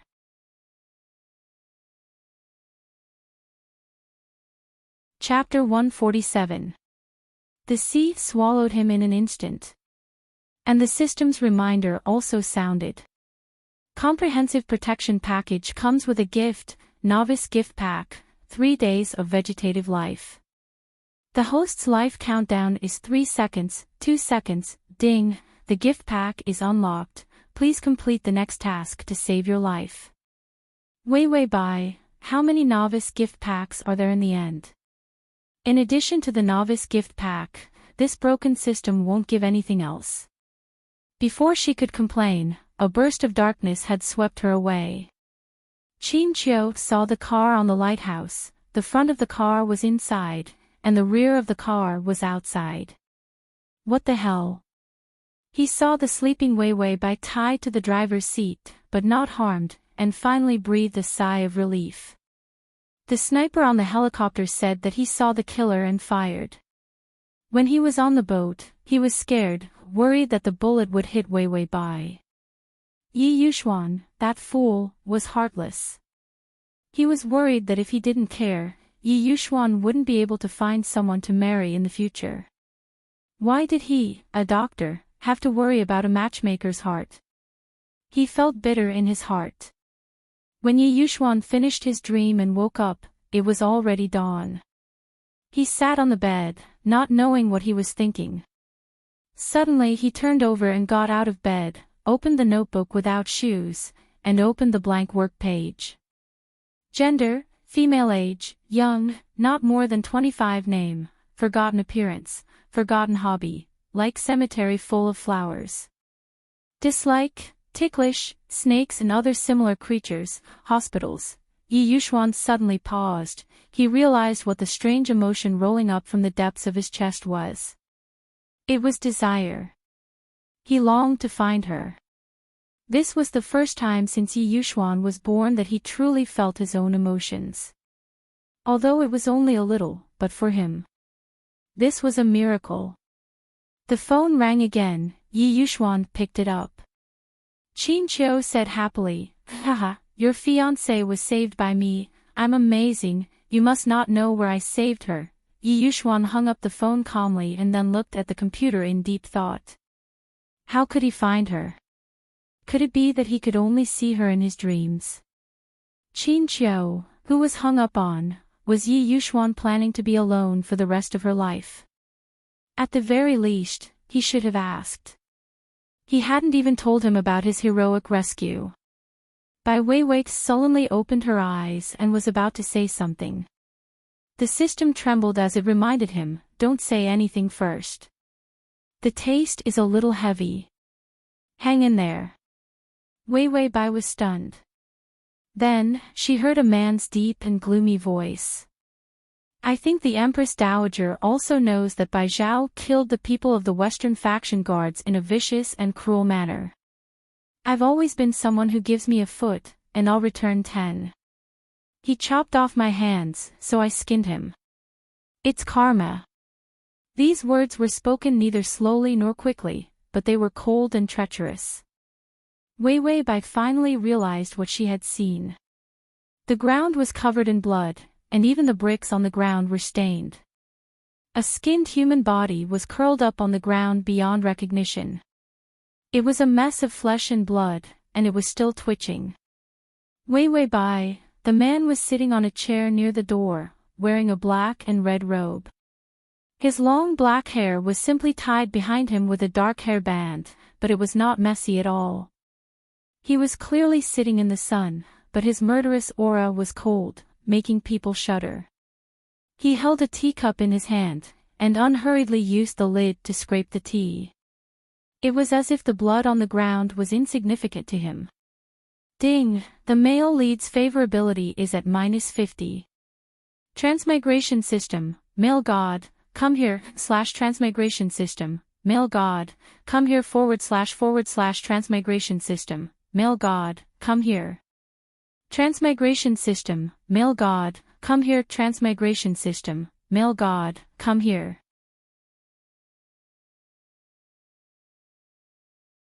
Chapter 148. Weiwei Bai heard the notification and was shocked by the -50. Her memories had not been transmitted, so she did not know what kind of enmity she had with the man in front of her. The man seemed to have sensed Weiwei Bai's fear as he coldly curled his lips. Bai Zhao said that he wanted to see you before he died. I have always been merciful, so I fulfilled his wish. This meeting has been long enough, so I will send him on his way first. Without waiting for Weiwei Bai to say anything, the man had already stood up and calmly walked over. Against the light, his appearance was finally revealed. His complexion was porcelain white, but his eyes were extremely dark, so dark that one could not see the bottom. Instead, it was so penetrating that it made one feel cold. His face was extremely beautiful, so beautiful that one could not distinguish his gender. There was a mole under his eyes that made him even more exquisite. This kind of beauty was not handsome, but did not have the slightest bit of femininity. Instead, it was so cold that it made one think of the pattern of a poisonous snake. He reached out and pulled out his sword, which flashed quickly. The skinned head had already rolled to Weiwei Bai's feet. Weiwei Bai only felt a chill run from the soles of her feet to the top of her head. This taste was so heavy that it was about to crush her. So scary, ah ah ah. The man took out a handkerchief and slowly wiped the blood on the sword. After wiping it, he threw the handkerchief away and turned around to see Weiwei Bai's pale face. He gave a mocking smile, which was indescribably sinister. Is the Empress Dowager afraid? He slowly walked in front of her and reached out to lift her chin. Don't be afraid, this is just the beginning, how can you not be able to bear it now? His murmuring voice was full of affection, as if he was speaking to the person he loved the most. Weiwei Bai's entire body stiffened. Her eyelashes trembled slightly and her delicate face was devoid of blood. The man coldly snorted, as if he was lamenting that this woman was only a so-so. He let go of her chin and turned to leave, but he felt someone tugging at the corner of his clothes. That. Weiwei Bai said somewhat awkwardly. He turned around, cold and indifferent. Your clothes are stained with blood. The man looked at her indifferently. When he crawled out of hell covered in blood, this woman probably didn't see it. Wei Wei Bai pointed at the cloth behind his buttocks. This place will cause misunderstandings. It would make people think that you're a woman dressed as a man because you're on your period. The man didn't react at first, but he had always been suspicious and sensitive. In the blink of an eye, he knew where she was pointing. Was this an insult to him? The man turned around and instantly pressed Wei Wei Bai onto the chair with a murderous look on his face. Looks like you still don't know who you are. Bitch, you are now an ant under my feet. I can destroy you with a light step. Wei Wei Bai pursed her lips. Her body was trembling, but her eyes were terrifyingly stubborn as she looked at him. The man touched her eyes with his finger. If you keep looking at me like that, I'll dig your eyes out. The system's notification sounded at the same time. Beginning memory transfer. Host receiving. The familiar headache made Wei Wei Bai frown. Cold sweat appeared on her forehead. When she realized what the original owner had done, she couldn't help but look at the man with pity. Too tragic. Too inhumane. The man's fingers suddenly attacked her neck. His fingertips lightly cut her neck and blood seeped out of her skin. What's with that look? Pity? Pity? Or are you afraid of what will happen to you? Wei Wei Bai didn't dare to move. She was afraid that if she moved, the male lead would directly cut off her head. The man felt bored. He let go of her and turned to leave. Bai Weiwei's whole body shrank in the chair, trembling. She was really scared. This severed head, skinless corpse, and blood all over the floor. System, calm down, calm down. Wei Wei Bai finally couldn't help it. How can we attack this guy? The original owner has a grudge with this guy. //.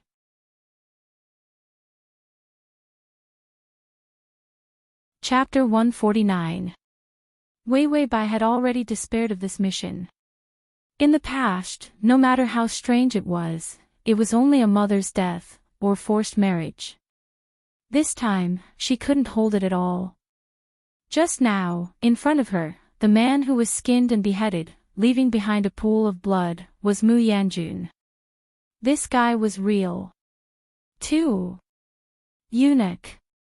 And he became a eunuch because of the previous Wei Wei Bai. Mu Yanjun was originally from a scholarly family, and he himself was proficient in music, chess, calligraphy and painting. And his family was harmonious, and his life was pleasant and smooth. The tragedy was that because the Bai family had a strong empress, it led to the relatives taking power. Even worse, the Bai family did not have a good person. Relying on the imperial power to bully men and tyrannize women, they also made a mess of the imperial court. Mu Yanjun's father was an imperial censor, and stood up to reprimand the Bai family for monopolizing power and abusing power. As a result, the Bai family was enraged. Wei Wei Bai's sister, who was the empress, issued an edict directly made the Mu family a rebellious subject, and the Mu family was exterminated. But Mu Yanjun, because of Wei Wei Bai's words, kept his life. Wei Wei Bai did not know Mu Yanjun, but on the day of the beheading, when she passed by, she pointed to Mu Yanjun. This little slave is good, let him enter the palace to help me raise flowers. Wei Wei Bai estimated that it was just a casual remark, but the people below, to flatter the people of the Bai family, immediately complied. Mu Yanjun stayed, cut off his penis, and became a flower eunuch in the palace. And Wei Wei Bai completely forgot about Mu Yanjun. So Mu Yanjun suffered humiliation in the palace, step by step, from the deepest dirty pool of mud, crawling up bloody. For a full 10 years, from a teenager, he became today's 9,000-year-old, controlling everyone's life. And in the Bai family, before the empress died, she entrusted her only child to Wei Wei Bai. Let Wei Wei Bai enter the palace. The previous emperor had always been a sickly ghost. When Wei Wei Bai had just entered the palace, nothing had happened, but the previous emperor had already paid his respects. Wei Wei Bai became the Empress Dowager, and the current emperor was only 6 years old. After Mu Yanjun gained the upper hand, he raised his butcher's knife and brutally slaughtered the Bai clan. Wei Wei Bai's father was dismembered by 3,600 cuts. His mother was dismembered by 5 horses and thrown into a mass grave. His uncles, and nephews had all been cleaned up. Bai Zhao was Wei Wei Bai's younger brother. Now that he had been skinned and beheaded, he was lying next to her. The Bai family was finished now. Now it was Mu Yanjun's world. He used the little emperor as a puppet and sealed off the harem. Now whatever he said, no one dared to refute. After reading this, Wei Wei Bai held her forehead. Lingling, do you have a rope? The system replied, yes. Wei Wei Bai reached out, give it to me and I'll hang it. We'll meet again in the next life. I'm going to find my mother, don't stop me. Her poor mother had died early, and now she couldn't wait to accompany her. The system replied, the rope needs life points to buy. Your account does not have enough value to buy it. With that said, Wei Wei Bai felt even more disheartened. She had done so many tasks, but the result was that she had not earned a single cent. She felt that she was the black-hearted boss Yang Bai Lao, a life of oppression. Miserable. What was even more miserable was that Mu Yanjun now hated her the most. The Bai family had been cleaned up, and she was the only one left. Why not clean up? Of course, the most hated one was left for last, and slowly tortured. Wei Wei Bai suddenly remembered, where is my side reward? Every time she did not say it, the system would not take the initiative to mention it. She suspected that if she forgot to ask for it, the system would directly embezzle her reward. /collections at the bottom to record the reading record.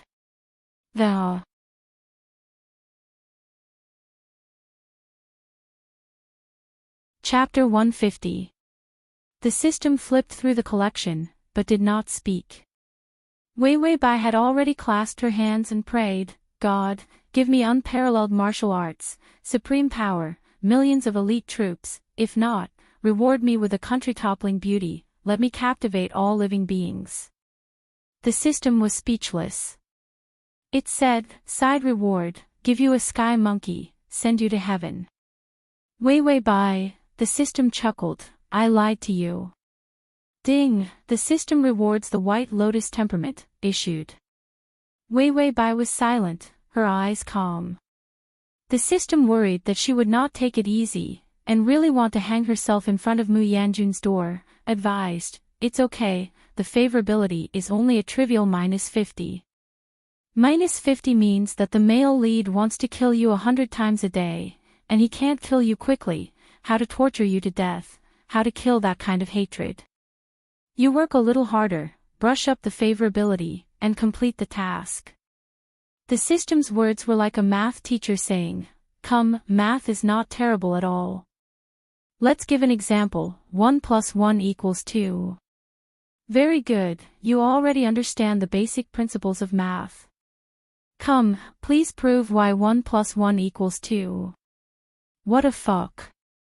Wei Wei Bai pondered for a moment and finally said, I remember, the original owner and Mu Yanjun were not familiar.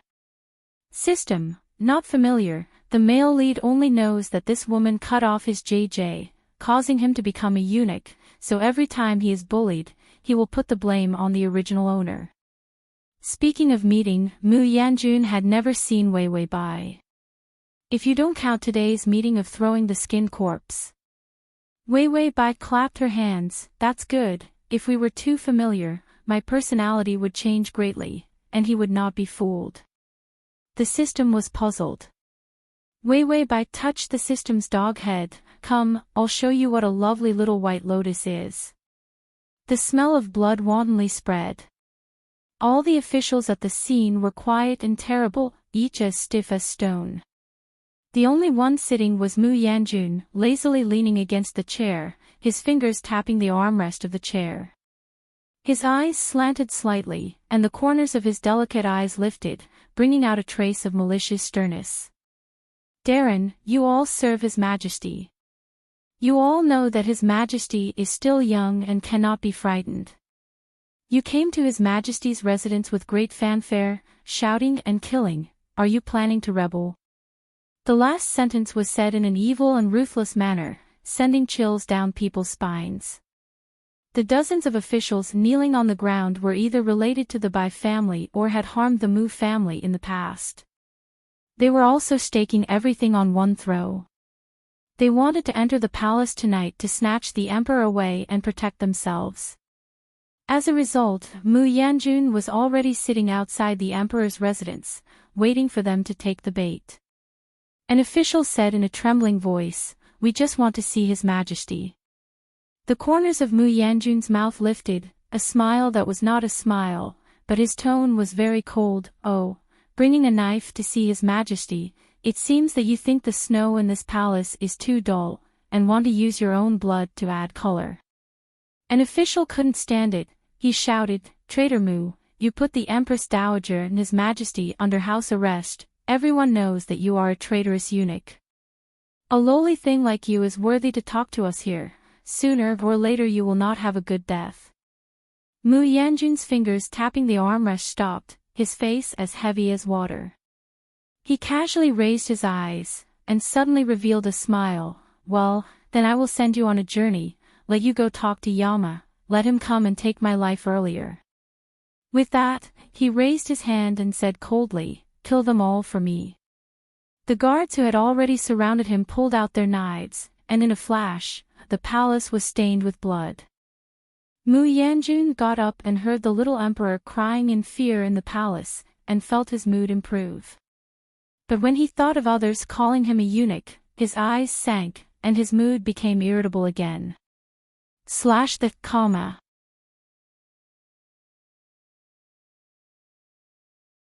Chapter 151. You can search in Baidu for Fast Crossing System, Male God. You come to search book, www.sashu.com, to find the. He coldly hummed, "Where is the Empress Dowager?" A little eunuch next to him immediately crawled to his feet and flattered, "The Empress Dowager is still locked up with her brother." Thinking of Wei Wei Bai locked up with the skinless corpse, that woman had been pampered since childhood, only humiliating people. When did she experience this? Maybe she had already gone crazy. Mu Yanjun laughed sarcastically, "How can I let her have it so easy? Tonight, I will serve our Empress Dowager." Wei Wei Bai sat next to the corpse, constantly hypnotizing herself. This was a white chicken, not a person. Then she took a deep breath to calm down, waiting for the system to remind her that the male lead had arrived.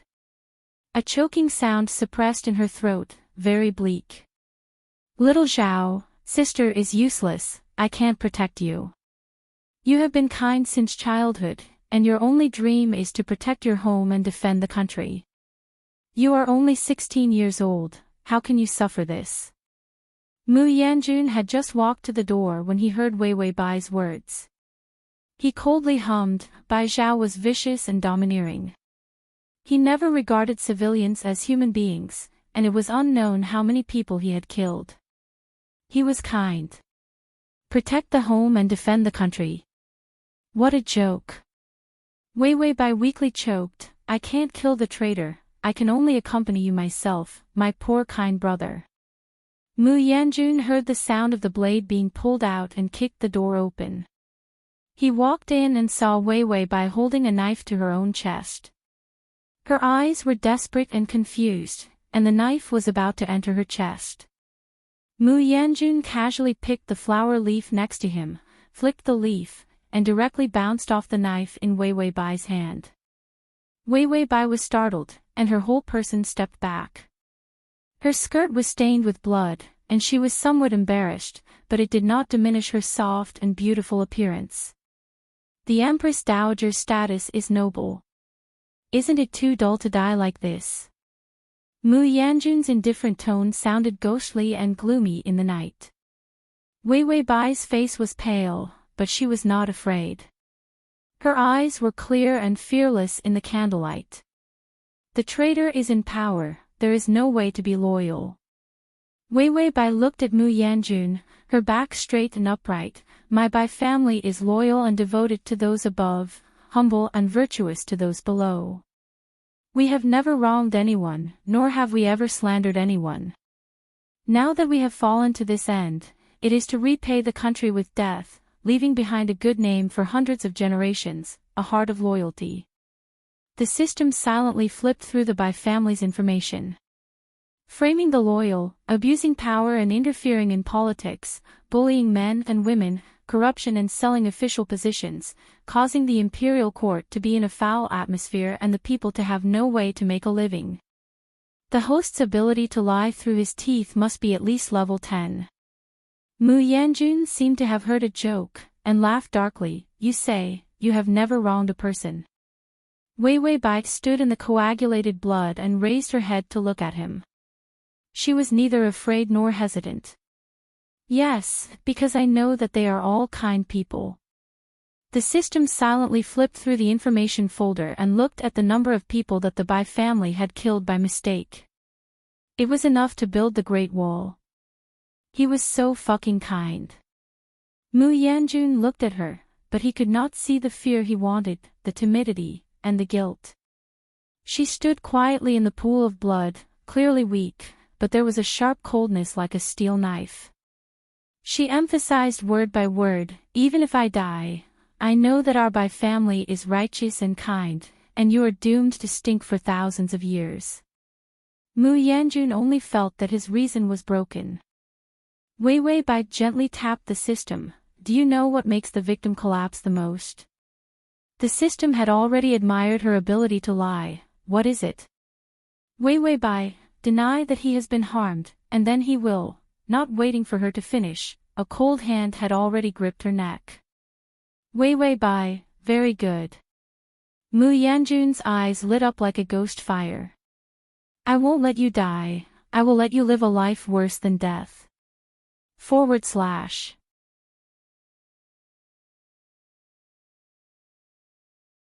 Chapter 152.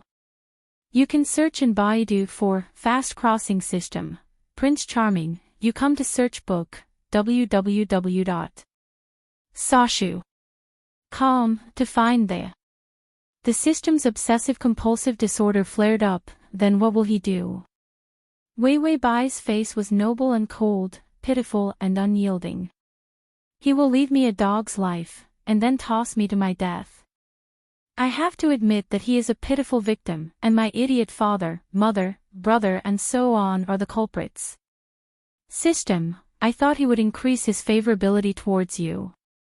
Wei Wei Bai, you think too much, I can't even keep my life, where will the favorability come from? -50, every minute he wanted to kill her favorability. If she didn't do something, she would be killed by Mu Yanjun. Mu Yanjun couldn't bear to see Wei Wei Bai's clear and clean eyes. The Bai family's people were all beasts, all dregs, all should be killed. He lowered his eyes, and the malice in his eyes seeped out. Want to know what your father did? He framed. Wei Wei Bai coldly hummed, I don't listen to the words of a traitor. Mu Yanjun's fingers trembled, abruptly pinching a mark on her neck. He framed. Wei Wei Bai stubbornly straightened her neck. I don't listen to the words of a person with a vicious heart.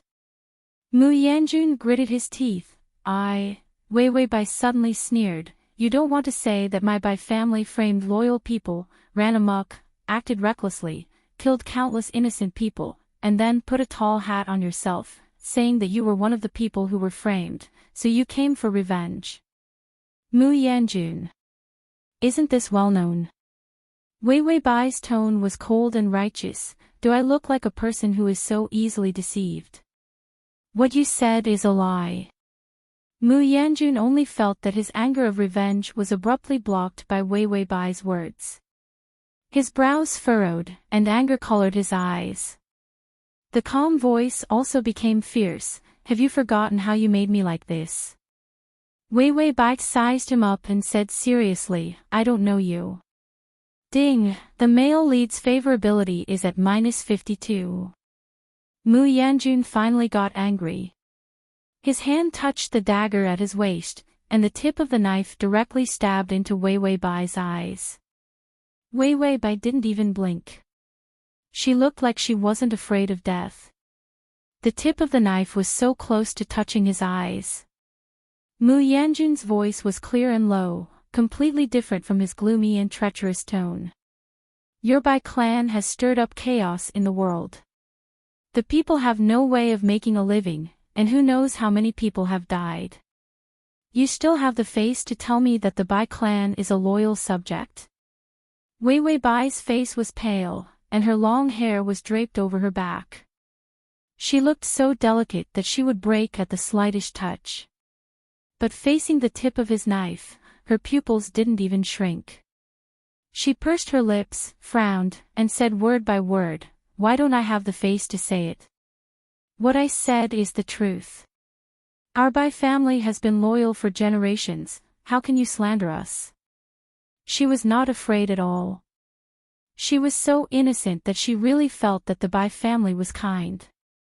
No. Mu Yanjun bowed his head and observed with cold eyes. It wasn't as if she didn't look like she was lying. His father was a good official who was framed. He was tortured to death and was unwilling to change his words to harm others. He also had this expression before he died. Calm, fearless of life and death.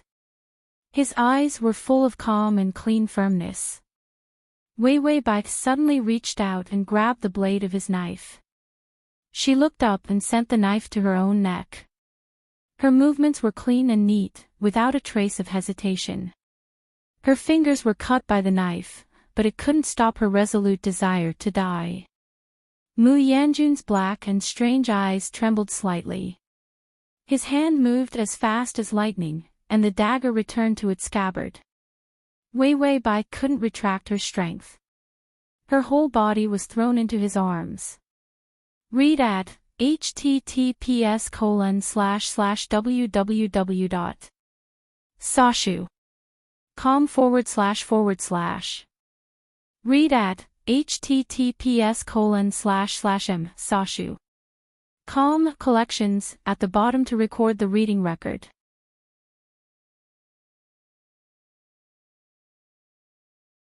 Chapter 153. Mu Yanjun only felt a fragrant wind hit him, followed by a soft and warm body contact. He was absent-minded for a moment. Wei Wei Bai had already reached down to grab him. She intended to pull out the dagger that he had just inserted and commit suicide again. If she wanted to die, she wanted to die thoroughly, lest he be suspicious. But the movement was too fast, and she couldn't see clearly. Her movements deviated a bit, and then her fingers caught, soft. Something with weight. What's that? Mu Yanjun trembled all over, and his rage made his expression ferocious. Bai Wei Wei, what happened to not having a JJ? What about a real eunuch? What was that thing in her hand? Ding! Congratulations to the host for opening the side task. Please complete the task of Mu Yanjun's JJ. The first stage of the task, to find Mu Yanjun's JJ, has been completed. Please continue to work hard. I forgot to ask, is the host willing to accept the side task? Wei Wei Bai roared at the system. Who wants to take this kind of inexplicable ghost task that will definitely be beaten into a pulp? Refuse. Ding, the host refuses the task. Ding, refuse to refute. The host has accepted the task. Come on MWAH Wei Wei Bai. This system, could it be any more shameless? Mu Yanjun's eyes constricted, his fingers slid to his waist, pulled out the dagger, and was just about to chop off her troublesome hand. Wei Wei Bai's fingers may have been because of nervousness, but she couldn't help but exert force. Mu Yanjun groaned, and a strange numbness suddenly hit him. His expression changed, his eyes darkened, and a faint blush appeared on his extremely white face. The dagger in his hand hesitated, and did not chop down at the first moment. Wei Wei Bai had released that part of his body. Her face was ignorant of the world, as if she didn't know what she had just caught. Her expression was mournful, and her thin body was tottering, but when she looked at Mu Yanjun, her eyes were unusually clear, her posture was straight, and her elegant temperament made her inviolable. You kill me, I believe the world will give me justice. I was born pure and innocent, and I will die pure and innocent. My Bai family is not a family that you can slander and throw dirty water at. Mu Yanjun saw her making such a solemn vow, and for a moment he wondered if he had killed the wrong enemy. Weren't the people of the Bai family all greedy for life and afraid of death? Weren't they all ugly and ugly before they died? Mu Yanjun tried to calm his irritable heart. He laughed coldly, and his voice was lowered, extremely gloomy. You're too talkative. I'll cut off your mouth first. As soon as he finished speaking, he sensed that something was wrong. When he lowered his head, he saw that Wei Wei Bai had already fainted on the ground. Her face was pale, her brows were furrowed, and her face was covered in sweat. It was as if his body couldn't hold on any longer. He had been holding on until he finally collapsed. Mu Yanjun only felt that he had been suppressing the resentment in his heart. Originally, he had leveled the Bai family and felt a lot more comfortable. As a result, with only half a breath left, it was unexpectedly blocked by Wei Wei Bai. Not only was it blocked, but she also dug a few knives into his chest. He didn't feel the thrill of revenge at all. There was only endless grievance. This woman made him so miserable, and the result was that she said she didn't know him. Mu Yanjun reached for her, then dragged her out of the room and threw her into the corridor outside the door. It was snowing outside, and it was cold to the bone. When the people waiting outside saw Mu Yanjun, they immediately moved a chair and knelt to wait for him to sit down. Mu Yanjun said coldly, "Let me see how innocent you are. Come on, pour water on me." Full text //. Download. Collections at the bottom to record the reading record. The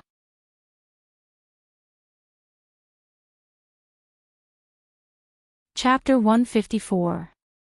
Wei Wei Bai was originally pretending to be unconscious. When a bucket of ice water was poured over her, the biting cold made her shiver. Her eyelids moved, and she finally woke up. She weakly lay on the ground, snowflakes flying to her body. Her eyes, soaked with ice water, carried a trace of confusion, but there was a kind of breathtaking pure beauty. Mu Yanjun stared at her, trying to find a trace of timid fear on her face. But there was none. The confusion in her eyes disappeared, and what burst out was a quenching strength. Mu Yanjun really hated this kind of strength. The more she was like this, the more she told him that his 10 years of humiliation were in vain. When this woman saw him, she did not kneel down and beg for mercy, and was extremely humble and ugly. She even dared to look so wronged. Her appearance, wasn't it a slap to his face? Wasn't it telling him that even if he was already standing at the top, in her eyes, he was still nothing? Continue to pour for me. Mu Yanjun sat, a pair of malicious eyes, fiercely staring at her face. He did not believe that such a young miss who had never suffered before would be able to withstand his punishment. Wei Wei Bai was doused with another bucket of ice water, and she shivered violently. Snowflakes flew in, and the extremely low temperature could kill her. Wei Wei Bai felt that she could ascend to heaven with one breath. She knocked on the system. "I think I'm going to die, you go find the next host." System, if you beg for mercy, the male lead may not water you. Wei Wei Bai sneered, "You don't understand this kind of pervert's heart. Why do you think he didn't kill me when he was -50? Isn't it because he couldn't bear to see me as pure as ice, as pure as jade, and as noble and elegant as dying? He waited for me to beg for mercy until I exploded. When I beg for mercy, he will see my ugly state and feel that I'm nothing more than that. Then he can happily chop me into minced meat. Do you believe it? System, why does the host know so much about perverts? Wei Bai, if I don't beg for mercy, I can live a little longer. The system flipped through some information. Your physical condition is enough to apply for the minimum guarantee from the system library. Ding, the host's life safety guarantee has arrived, please accept. Wei Bai accepted it, and the pain in her body disappeared. The system said, you won't feel any pain for a day. As long as it's not a fatal attack, no punishment can kill you. Wei Bai shed tears of gratitude. System, after the mission is completed, 5 days of HP will be deducted. Wei Bai was expressionless. Mu Yanjun looked on coldly, watching Wei Bai being tortured by the ice water. But he felt like there was a thorn in his heart. Why wasn't she begging for mercy? It was fine even if there was a trace of fear on her face. Her current appearance made him look even more despicable and despicable. Another bucket of ice water was poured on her. Wei Bai's eyelashes trembled, but her clear eyes were not moved at all. Mu Yanjun got up, walked over to her and squatted down. He stretched out his slender fingers and lifted her chin. As long as you say that your Bai family is despicable, I will let you go and let you continue to be the Honorable Empress Dowager. How about that? People could still be mighty and unyielding in the face of punishment, but in the face of wealth and glory, that was not necessarily the case. Wei Bai finally raised her eyes. Her eyes were like colored glass, reflecting his face. Suddenly she smiled. In this kind of snow, it was as bright as a spring flower. Mu Yanjun, I really pity you. Besides physical abuse, what else can you do? I am not afraid of death, because I am worthy of anyone. Mu Yanjun's fingertips exerted force, scratching the skin of her jaw. Beads of blood oozed out. But Wei Bai was not moved at all. Look at yourself, you really look like an evil ghost. The last sentence was even worse.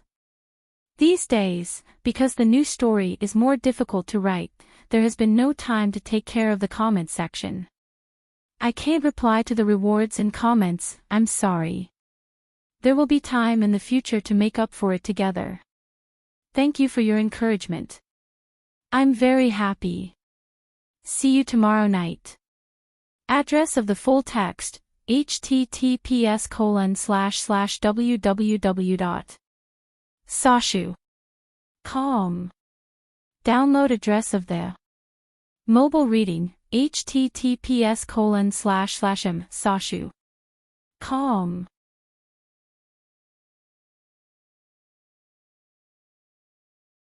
Chapter 155. Mu Yanjun's heart was shaken. In her eyes, he saw his own dark face. 10 years, he had been rolling in the dark hell for 10 years. Even if he climbed up, he was not the same as he was 10 years ago. What was the difference between him and the Bai family? They were all equally ugly. Mu Yanjun pinched her chin, more forcefully. Wei Bai did not even frown. Her eyes were terrifyingly calm as she looked at him, as if she could easily see through all his dirty past. Mu Yanjun felt an unspeakable disgust for these eyes. Too clean. The Bai family should not be so clean, especially this woman. She made him look like this today, but she herself was still incomparably clean. Wei Bai was dizzy. The system's subsistence could only guarantee that she would not die, and would not hurt, but other symptoms of weakness could not be shielded. She struggled to open her eyes, weakly reached out and grabbed his wrist, the smile on her mouth unchanged. If you want to kill me, then kill me quickly. I don't have time to chat with you, my parents are still waiting for me. Her voice was cold, soft and hoarse, and the ending raised, with a hint of coquettishness. It was as if she was not facing an executioner, but her closest lover. She was not asking for death, but she wanted a kiss. Mu Yanjun was hooked by her voice, and his ears were a little itchy. He thought of the place where she had just touched him. She did not feel that anything was wrong. Also, with the previous emperor's appearance, he could not touch her. Was that why she knew nothing? Ding, the male lead's favorability is at -45. Wei Wei Bai heard the reminder, and could not help but breathe a sigh of relief. The bet was right, this man liked clean women. The temperament of a white lotus just increased her persuasiveness. So the cleaner and stronger she was, even if he hated her, his favorability would not fall to -50. The so-called white lotus, was it not just pretending to be pure? Mu Yanjun grabbed her long hair in one hand, he really could not bear to see her fearless appearance.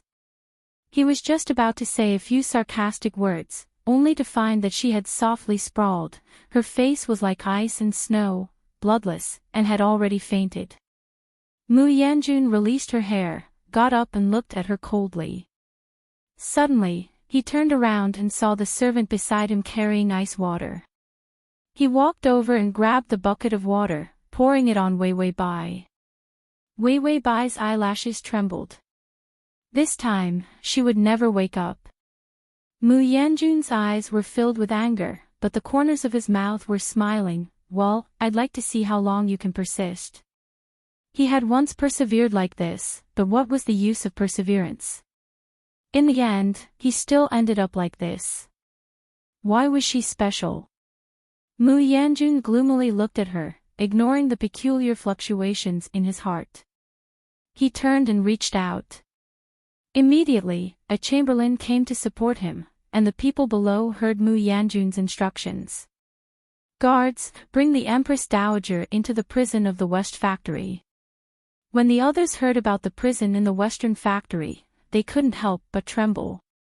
Mu Yanjun did not look back, but his voice was gloomy, don't let her die. Several little eunuchs immediately ran madly to find the imperial physician. Mu Yanjun said that he would not let the person die. If he really died, they did not need to live. Wei Wei Bai felt like she was rolling in fire and ice, and finally came back to life. Mu Yanjun was really ruthless, if not for the safety and security guarantee, she would have already died. The system saw that she woke up and breathed a sigh of relief. There are some things I haven't said to you.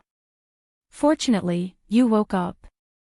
Fast crossing system, male god, you come here. Fast crossing system, male god, you come here. Fast crossing system, male god, you come here. Fast crossing system, male god, you come here. Fast crossing system, male god, you come here.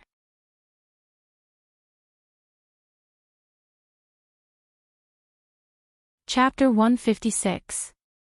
You can search in Baidu for Fast Transmigration System, Prince Charming. You come to search book, www.sashu.com, to find the. Wei Wei Bai was moved. Are you going to say something worried about me? The system cleared its throat, and then, ding, the host's task is to win Mu Yanjun's love, the goal is Mu Yanjun, the completion rate is 0. Time is 6 months. Wei Wei Bai was moved, the system explained. Well, this plane's taste is a bit heavy, I was scared at first and forgot to tell you these rules. Wei Wei Bai, MDZZ. Then Wei Wei Bai had time to look around. When she looked up, she saw cockroaches and rats running around. The imperial doctor outside the cell was respectful to Mu Yanjun. The Empress Dowager is awake, there is no big problem. Mu Yanjun wiped his hands with a handkerchief, his slender and beautiful fingers showed a jade-like color under the light and shadow. His eyelids lifted slightly, and he said unhurriedly, "It's good that you won't die, go down." Then he looked at Wei Wei Bai lying weakly on the straw mat in the cell. She seemed to be still a little confused, her brows slightly wrinkled, and her delicate demeanor was clear. But when she saw clearly who was sitting outside the cell, the softness in her eyes disappeared, leaving only an indifferent calm.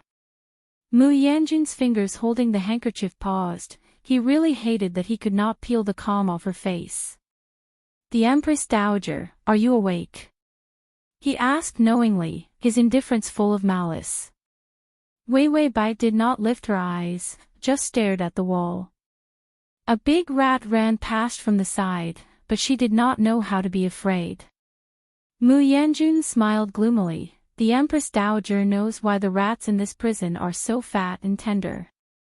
Wei Wei Bai did not say anything, as if Mu Yanjun was heir. Because these rats grew up eating human flesh, and most of them are living human flesh. Mu Yanjun's eyes were deeper. He looked at Wei Wei Bai like he was examining her. He did not believe that this woman could be so indifferent. How many strong men had been sent into his prison? Before the torture had even reached their bodies, they had already been scared stiff by his description of the torture in just a few words. The people here are often tortured to the point where they can't get up. When the rats swarm up, they eat the people alive. The system silently covered its ears. "That's so scary. I won't listen." Wei Wei Bai snorted at the system, useless. Mu Yanjun slowly threw the handkerchief to the ground, stretched out a clean hand, and took the knife next to him.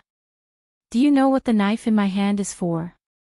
Wei Wei Bai faintly glanced at him, completely without a trace of emotion, as if Mu Yanjun, in her eyes, was not even as good as air. Mu Yanjun's fingers couldn't help but pinch the knife hard. His tone was angry as he said, "This is used to cut meat, slice by slice, and then remove the bones. A living person will become a plate of meat." The system was scared out of its wits. "So scary, I want to apply to leave this plane and change to a male pig." Wei Wei Bai indifferently read, "Roast duck, roast chicken, braised goose, fish head, braised pork, fried pork ribs, fried shrimp, pickled bacon. I am a big foodie country, what kind of meat have I not seen? You want to scare me with human flesh, humph. System, fuck, I can't look straight at these delicacies in the future." Mu Yanjun pinched the knife's fingers so hard that they turned white. She did not even look at him, not even a little bit afraid. This made him anxious and irritable. Mu Yanjun got up, took the knife and kicked open the prison door.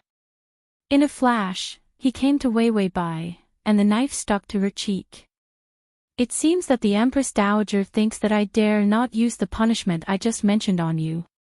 Wei Wei Bai looked at him indifferently. Finally, her expression fluctuated. It was contempt.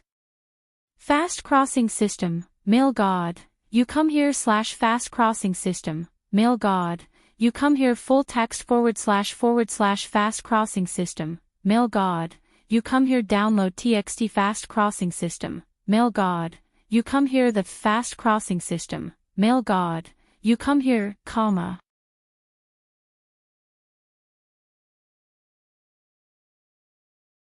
Chapter 157. I really have never seen a villain with such poor means. Do you think that physical torture is the most terrible means in this world? Mu Yanjun was stung by her sharp words, and the knife in his hand was unsteady, leaving a trace of blood on her snow-white cheek.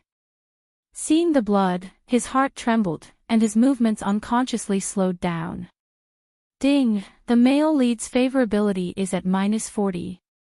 Unconsciously, he followed her rhythm, and even his killing intent towards her did not emerge as frequently as it did at the beginning. He smiled coldly, and on his beautiful and enchanting face, there was a trace of evil for no reason. "Oh, I have to respectfully listen to the Empress Dowager's reprimand. If physical pain is not enough to make you frown, then what kind of punishment can move you?" In that snowy field, with the ice water pouring on her, she did not even frown. In this prison full of man-eating rats, listening to his horrifying description of punishment, there was no fear. To be able to be calm to this point, she was the only one he had seen so far. Wei Wei Bai looked up at him, her eyes were like water, but more indifferent than ice. You think that the most painful thing is turning the skin and splitting the flesh, breaking the bones and breaking the tendons. But this is just a small trick, the real torture is to move the heart. Mu Yanjun seemed to have heard some absurd words, and sneered, move the heart. Wei Wei Bai suddenly smiled, and this smile made her very vivid, yes, move the heart, and then mercilessly smash that heart. This trick is the world's biggest torture, you can't live, you can't die, you can only be tortured day and night, with no relief. This was the first time Mu Yanjun had heard of this kind of punishment.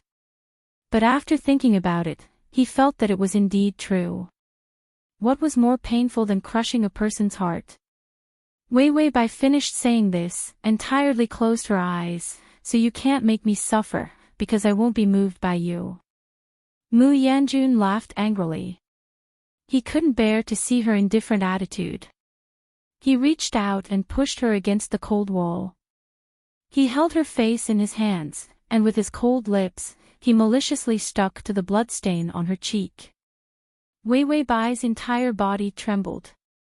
The calmness in her eyes shattered. She panicked and began to push him away with all her might. Evil thief, what are you doing? Scram! She didn't even frown when the ice-water torture was so cruel that it almost took her life.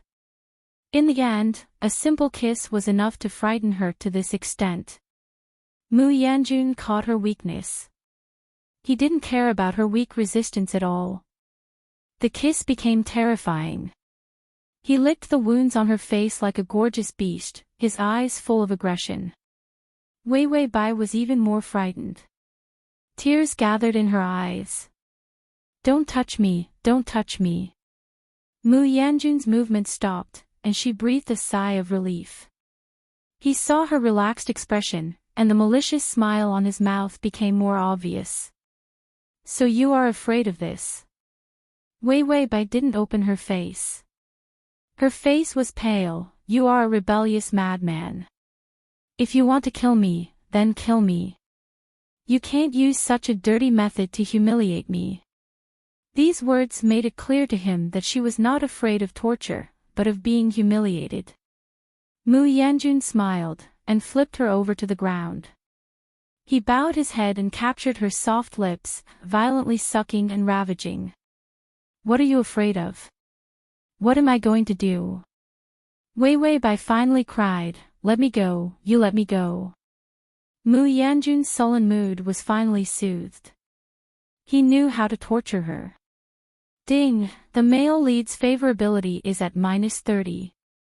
And read the download collections at the bottom to record the reading record.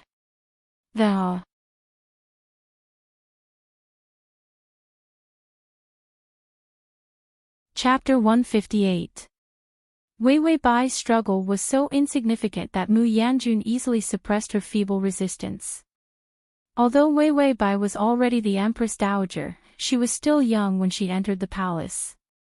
She had only been the Empress Dowager for a year, and at the age of 18, she was at her most beautiful. Black hair and snow-white skin, where his fingers passed, it was delicate and smooth to the touch. When she trembled, her eyes no longer had the righteous calmness from before. Instead, they were full of fragility and panic that he could control. Mu Yanjun lowered his eyes, and with a smile, he sarcastically said, "Isn't the Empress Dowager's mouth very good at talking? You beg for mercy and I'll listen. When I'm in a good mood, I may let go of you." Wei Wei Bai was forced into a corner by his obscene actions. Her eyes were watery, but she still stubbornly refused to say a word to beg for mercy. Mu Yanjun's fingers came to her chest, and her outer garment was stripped off by him. His fingertips pressed on the knot of the light green bodice. "If you don't beg for mercy, I'll open this knot." Wei Wei Bai's eyelashes trembled. She bit her lip, and her eyes showed a fierce struggle. In the end, she seemed to give up. Her whole body lost strength and she leaned back, exposing her neck. It was like a sacrifice, pure and full of ignorant temptation. Mu Yanjun's throat tightened, and his eyes deepened. There was an unknown twisted pleasure that made him very happy. Ding, the male lead's favorability is at -25. Wei Wei Bai moved her lips, and just when he thought she couldn't hold on and was going to beg for mercy. Her voice was cold as stone. If you want to untie it, untie it. Even if you strip me naked and throw me into the snow to be humiliated, I will not ask you for a word. Mu Yanjun's originally happy mood was ruined by her one sentence. Wei Wei Bai had restored her indifferent appearance. Do you think that physical torture can make me yield? In your dreams. Mu Yanjun was angry.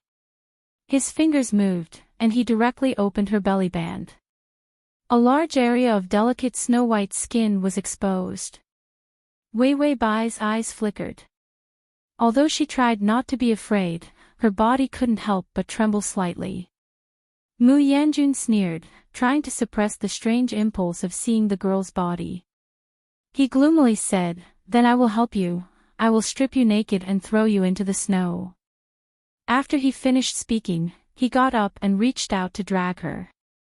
However, he did not expect that the originally weak Wei Wei Bai would suddenly pull away from his hand and then resolutely slam into the wall of the cell. He didn't hold back at all in this charge. Running into it would result in death. Mu Yanjun was surprised by her unexpected action. He didn't even think about it. He flashed to her side, reached for her waist, and hugged her whole person. This hug was incomparably soft and fragrant, a feeling completely different from her stubborn and unyielding gaze. Mu Yanjun was absent-minded for a moment. Wei Wei Bai had already taken the opportunity to break free from his hands, and the whole person quickly fled to the corner. She reached out and hugged her messy clothes.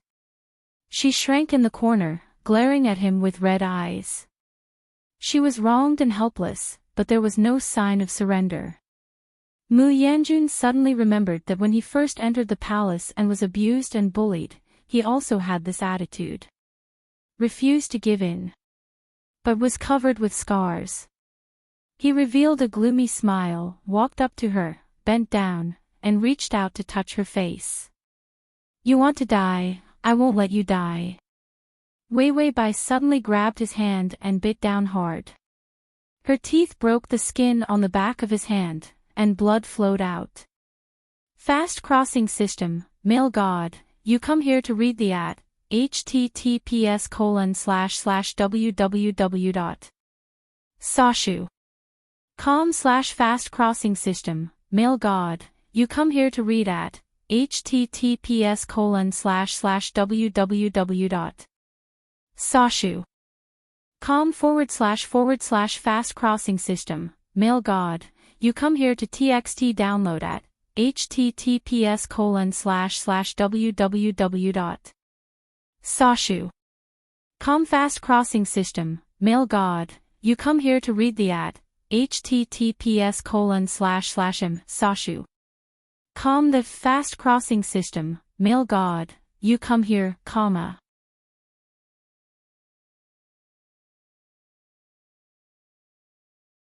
Chapter 159.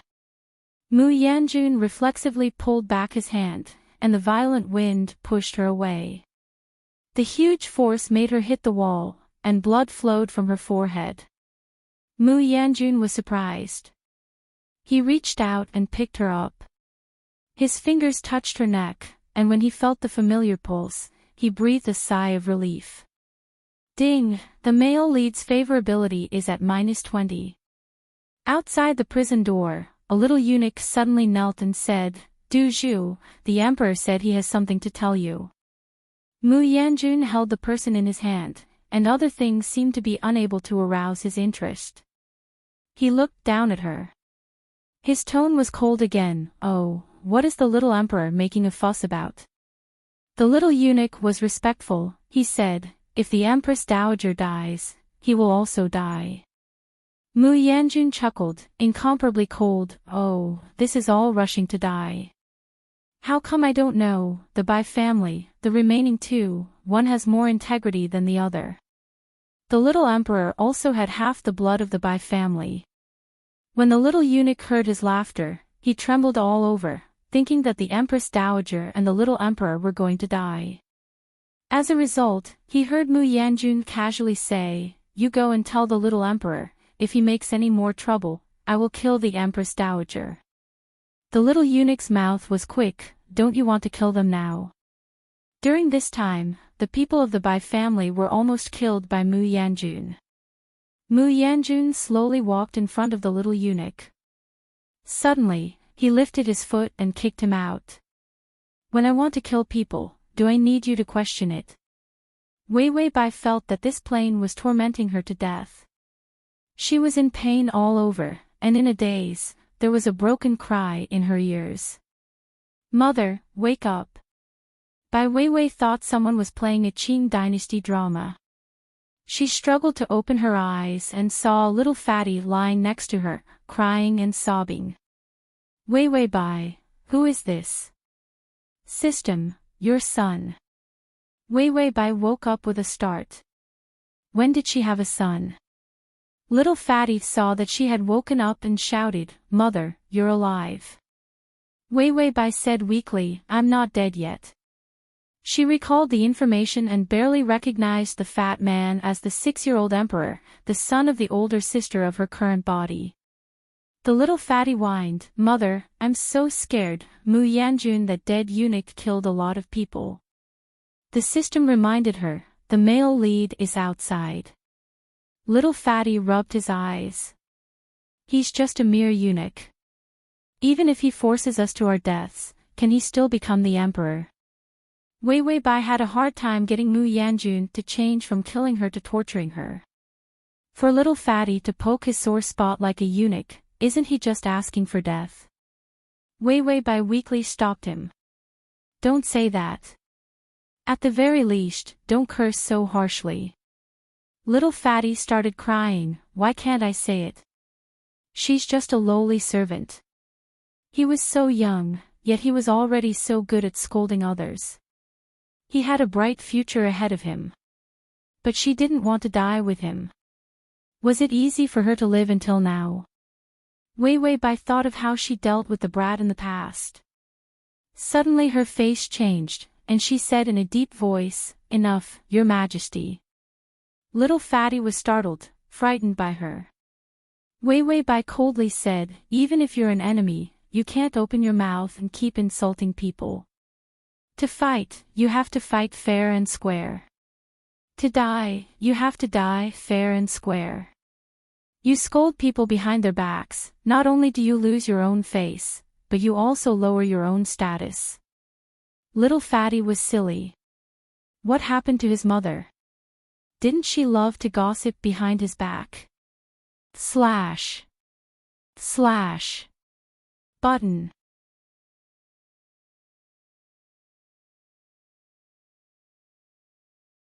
Chapter 160. Weiwei Bai hated iron for not becoming steel. "You have half of the Bai family's blood in you, you should have the Bai family's strength of character." Little fatty, what is there Bai family's strength of character? Bullying people.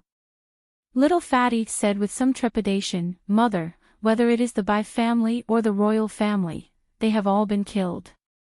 He was small, but he was not stupid. Of course, he knew that his situation was not good. When Weiwei Bai heard this, the tears in her eyes immediately rolled down. She held back her sobs. "I know, father, mother, and brother are all dead." Little fatty did not expect her to cry, and was at a loss for a moment. Weiwei Bai finally broke down. She bowed her head, and tears fell down one by one. "I still remember crying when father sent me to the palace. I always remember that he taught me to be humble, to treat people sincerely." Little fatty, he remembered that his grandfather had always taught them that their family was powerful, and they did not have to be afraid of killing people. "My mother told me that father had been working hard for the court, and his body was exhausted." Little fatty, wait, didn't his grandfather wander in the brothel? That's why his body was exhausted. "My brother told me before the new year that he was going to the border to defend the city, to protect the people." Little fatty was stunned. Wasn't his uncle the most lazy, greedy, and lecherous? He would defend the city. Wei Wei Bai cried until her voice was hoarse. But why? They all have to die. I don't know what I did wrong, why it's not me who died. Little Fatty was moved. His greedy and cowardly mother, was she so kind? Mu Yanjun, who was standing outside the door, also frowned slightly. Could it be that she really did not know the dirty things of the Bai family? Ding, the male lead's favorability is at -15. Little Fatty was just about to say something when the door opened. Mu Yanjun, dressed in a red and black robe, slowly walked in. He glanced faintly. Come, it's time to go to court, invite the emperor out. Immediately, some people came in with their heads down. One person took one side, and took Little Fatty out of court. Wei Wei Bai immediately struggled to get up, wanting to protect Fatty. Don't touch him. Mu Yanjun came to her side, reached out and gently pushed her back to the bed. The Empress Dowager is tired, it's time to rest. With this delay, the Little Fatty was carried out and the door closed. When Wei Wei Bai saw that the door was closed, her expression became vigilant. She immediately shrank to the corner of the bed and pulled the quilt to wrap herself tightly. Mu Yanjun saw her like this and smiled. I've touched you, what's the use of hiding now? Wei Wei Bai remained silent. Mu Yanjun found that what he disliked the most was the way she ignored him. His voice was as cold as ice. Don't you want to see what your nephew is doing? He didn't say son and directly said nephew. Wei Wei Bai's eyes trembled. She was no longer indifferent. Mu Yanjun smiled coldly. Suddenly, he picked her up with the quilt and went straight out. Wei Wei Bai was only wearing an undergarment, and struggled in a panic. What are you doing? Mu Yanjun easily stopped her movements, going to court. By the time Wei Wei Bai realized what this sentence meant, she was already sitting on Mu Yanjun's lap, facing the civil and military ministers. Although there was a bead curtain in front of them, it was still very shameful. Mu Yanjun held her in one hand, and held a memorial in the other to review. Wei Wei Bai saw some of the officials below look up at them in surprise. She couldn't help but tremble, and wanted to push Mu Yanjun away. Mu Yanjun pinched her waist with his fingers, and his lips were close to her ear. He ambiguously said, "Move again, I'll press you down here." Read the full text. / Download the full text. Read the full text. T.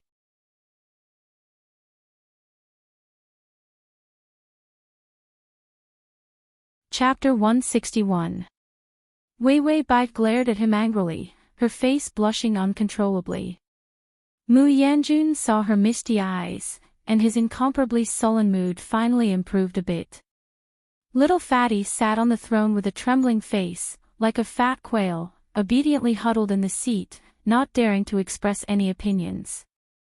Although the civil and military ministers all opened their mouths to say the emperor, this official had something to report. But the place where the memorials were sent was directly behind Little Fatty, where the beaded curtain was hung. Mu Yanjun held Wei Wei Bai, reading the memorials with one hand. This posture was more imperial than the emperor. Wei Wei Bai watched him holding the jade seal, about to stamp the imperial edict, and finally couldn't help but grab his hand. Mu Yanjun only felt the back of his hand covered by her soft fingers. There was a soft touch. But her words were not as soft and lovely as her hands. You are rebelling, Mu Yanjun. This is something that only the emperor is qualified to do. How can you be so bold? Mu Yanjun smiled coldly. Why, is the Empress Dowager not used to seeing this? I remember when the previous emperor was not dead, these memorials were all read by your sister. Wei Wei Bai's eyes flashed with a trace of surprise. No, my sister just helped the previous emperor read the memorials. How could she read them herself? The system coolly added, your sister did read the memorials herself and deliberately starved the previous emperor to death, so that her son could ascend, so that she could monopolize the power. Wei Bai, I don't want to listen. I am a little white lotus, isolated from the world. I am pure and kind. I don't know anything. The system trembled, and goosebumps fell to the ground. Mu Yanjun grabbed her hand, and in an instant changed her position, pressing her onto the table to read the memorials.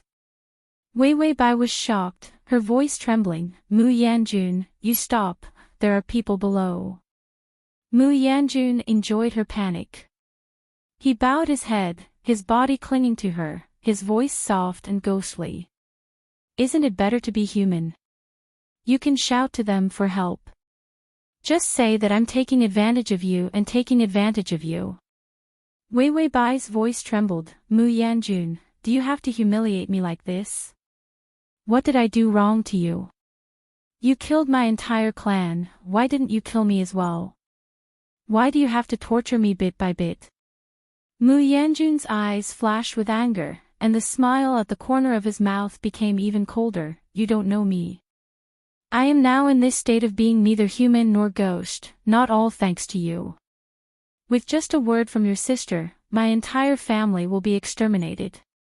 With just one word from you, not only will I not die, but I will also be humiliated and oppressed in the palace. Wei Bai was so angry that she laughed. You keep saying that our Bai family is sorry for you, that I caused you to be bullied. I said I didn't know you, but you didn't listen. You've said everything, so what else do I have to say? Mu Yanjun could not bear to see her innocent appearance. His fingers gracefully twined around a strand of her long hair. Wei Bai looked at him, not knowing why. The next moment, his fingers suddenly exerted force. She painfully raised her head and directly bumped into his face, touching his lips. Mu Yanjun did not expect such an accident. He only felt a warmth on his lips, and then it disappeared. Wei Bai turned her head away, and her hand immediately wiped her mouth, a look of disgust. Mu Yanjun's eyes were cold, and his actions were much rougher. He grabbed her hair and forced her to look behind the beaded curtain, at the civil and military ministers. Then his voice faintly sounded, recently, the Bai family has been uprooted. In the past, the Bai family was powerful, and you were bullied but dared not speak up. Now, if you have any grievances, say it all together. The emperor will give you justice. Read at https://www.sashu.com/. Read at https://m/sashu.com.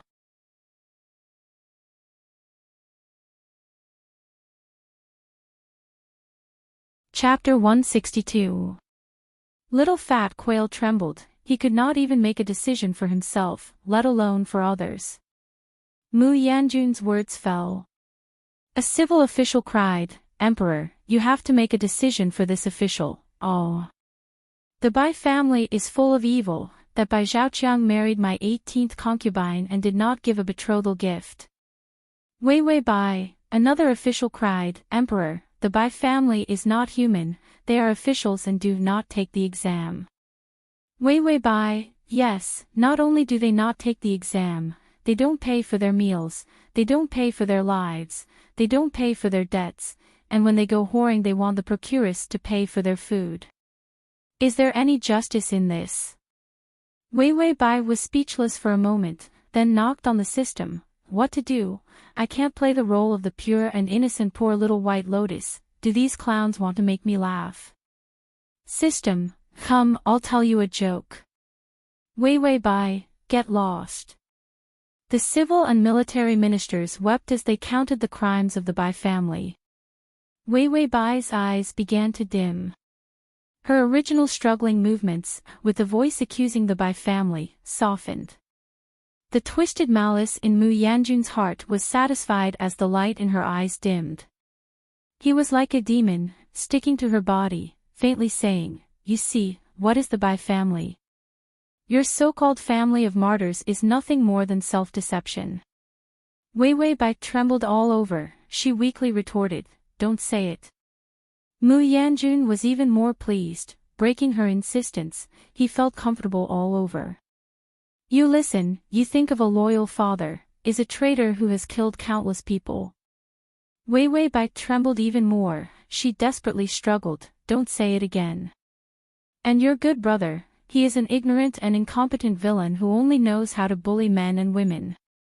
The last glimmer of hope in Wei Bai's eyes was finally completely extinguished. She sadly said to herself, "I don't believe it, this is not true." Mu Yanjun's evil smile deepened. "You're Bai family, there is not a single good person." Bai Wei collapsed. She fiercely pushed him away, and her hand slapped Mu Yanjun's face. But Mu Yanjun's speed was faster than hers. His movements were nimble, and he grabbed her wrist with enough force to break it. He thought that Wei Bai would be in great pain with this kind of strength. However, Wei Bai did not cry out in pain at all. Instead, she glared at him with reddened eyes. Mu Yanjun originally wanted to say something to attack her, but before the words came out, he was stunned. Tears rolled down her cheeks, and her eyes were filled with fragile pain. It was as if she would completely collapse if he said anything more. Mu Yanjun's sense of pleasure faded away, but he did not know why he was a little more irritated. Ding! The male lead's favorability is at -10. Wei Bai's face was full of tears. She fiercely pulled her hand back and suddenly raised her foot to rush out. She was not wearing a robe, but she was wearing trousers and clothes underneath. For Wei Bai, there was no problem wearing this everywhere, and there was no exposed skin. But before she could run a few steps, a huge force caught her, and a pair of strong arms firmly locked her body. "Running out like this, are you going to let everyone see your body?" Mu Yanjun was full of anger. In his view, running out dressed like this was almost the same as not wearing any clothes. Wei Bai, with tears, sneered, "Isn't this what you want to see? I will do as you wish." Mu Yanjun was speechless for a moment. Indeed, he carried her to court with the intention of insulting her. Wei Bai looked at him with disgust. "Mu Yanjun, Wei Bai, have never hated anyone in my life. You're the first person I've ever hated." Full text //. Download. The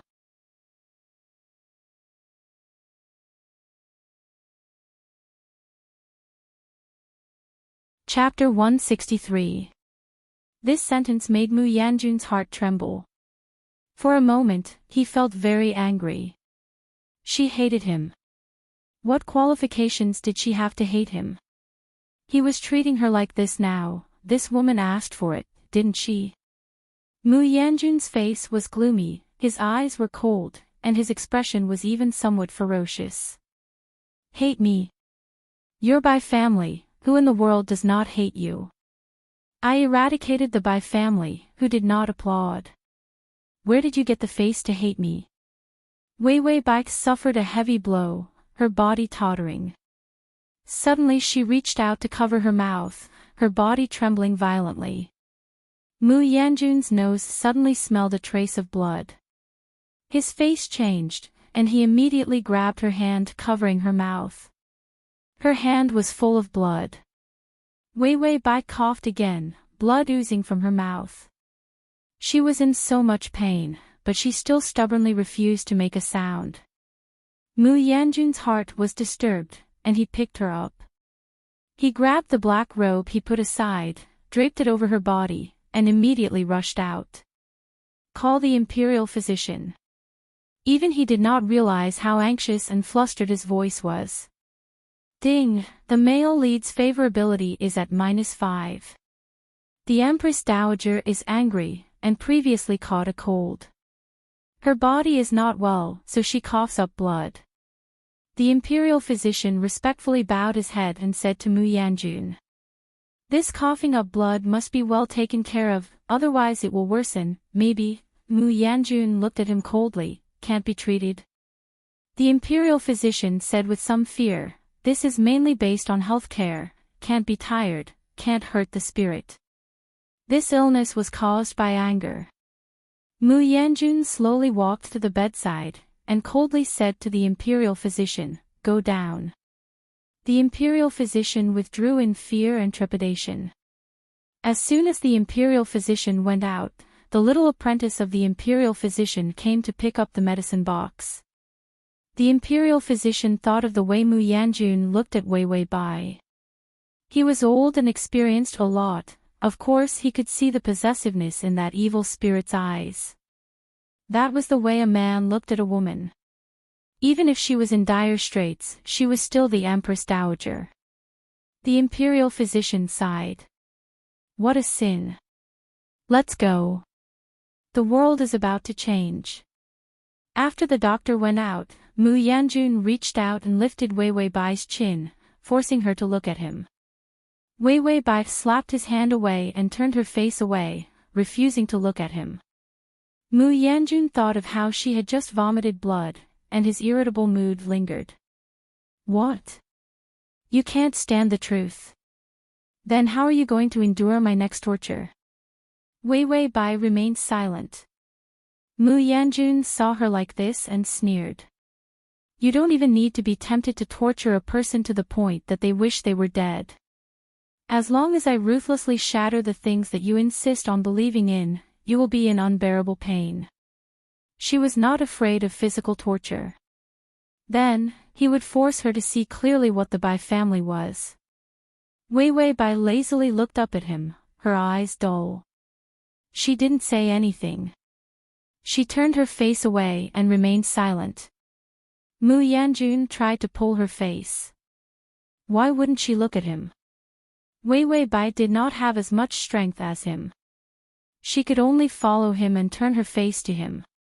But this time she lowered her eyes, and there was no shadow of him in her eyes. Mu Yanjun hid her sense of achievement at the beginning, and was sullen by her half-dead appearance. Wei Wei Bai suddenly smiled coldly. What other means do you want to use to torture me? Mu Yanjun saw that because of her anger, her pale face was dyed with a few traces of red. It was unspeakably beautiful. His mood couldn't help but improve a little. Ding, the male lead's favorability is at -0. 0, system, that historical record of -50 is gone just like that. The tornado came too quickly, just like that, love. 1 second it was life and death, the next second it was flirting. Really, his uncle's eyes burned.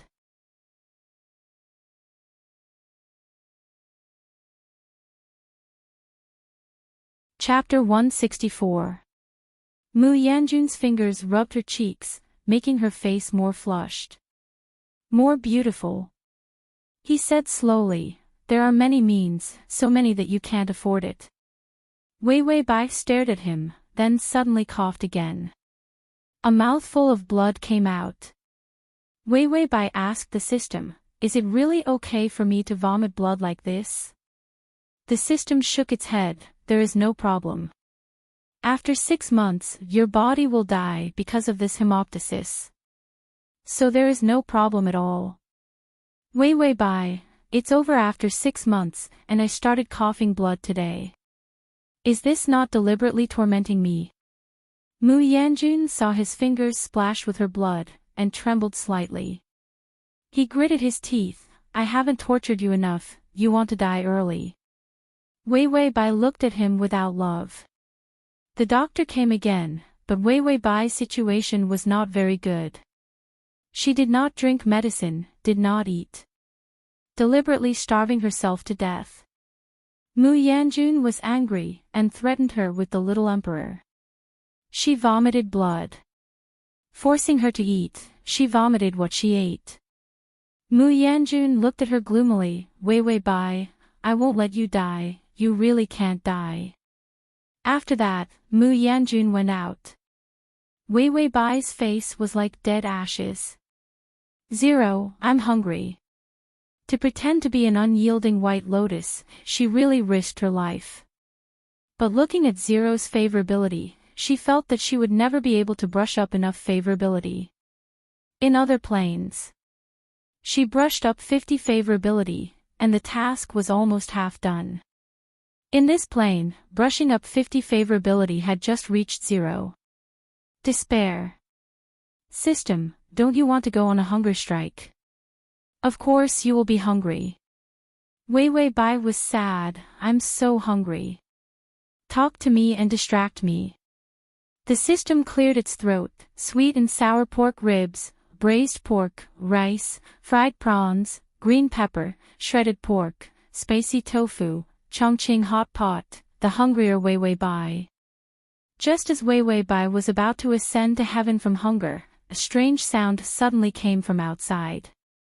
The people guarding the door suddenly fell to the ground. Wei Wei Bai lay on the bed weakly as she watched the door open. A young girl with a high ponytail and dressed in men's clothes fell to her knees in front of Wei Wei Bai. Empress Dowager, this servant has come to save you. Wei Wei Bai, who is this? The system added an explanation. This is the previous servant of the Bai family, called Xiao Mo, but this guy is a spy on Mu Yanjun's side. The Bai family declined so quickly, she has a part to play.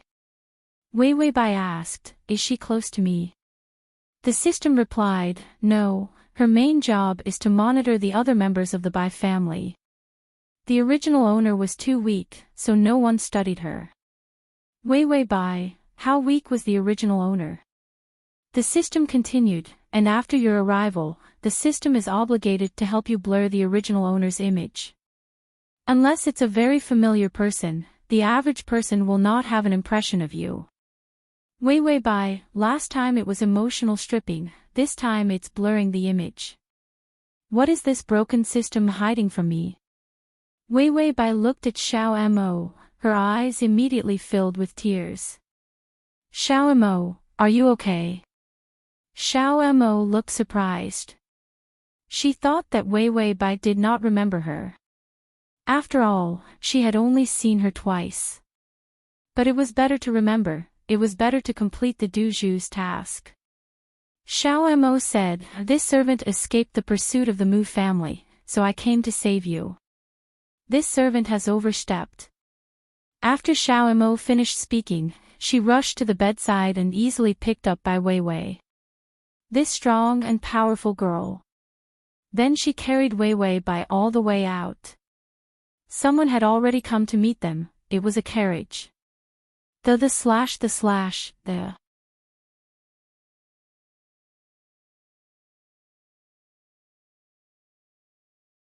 Chapter 165. Wei Wei Bai, 0, do I look so mentally retarded? In the case of Mu Yanjun covering the sky with one hand, there was still someone who could swagger a carriage to send her out of the palace. Wasn't this clearly a scam?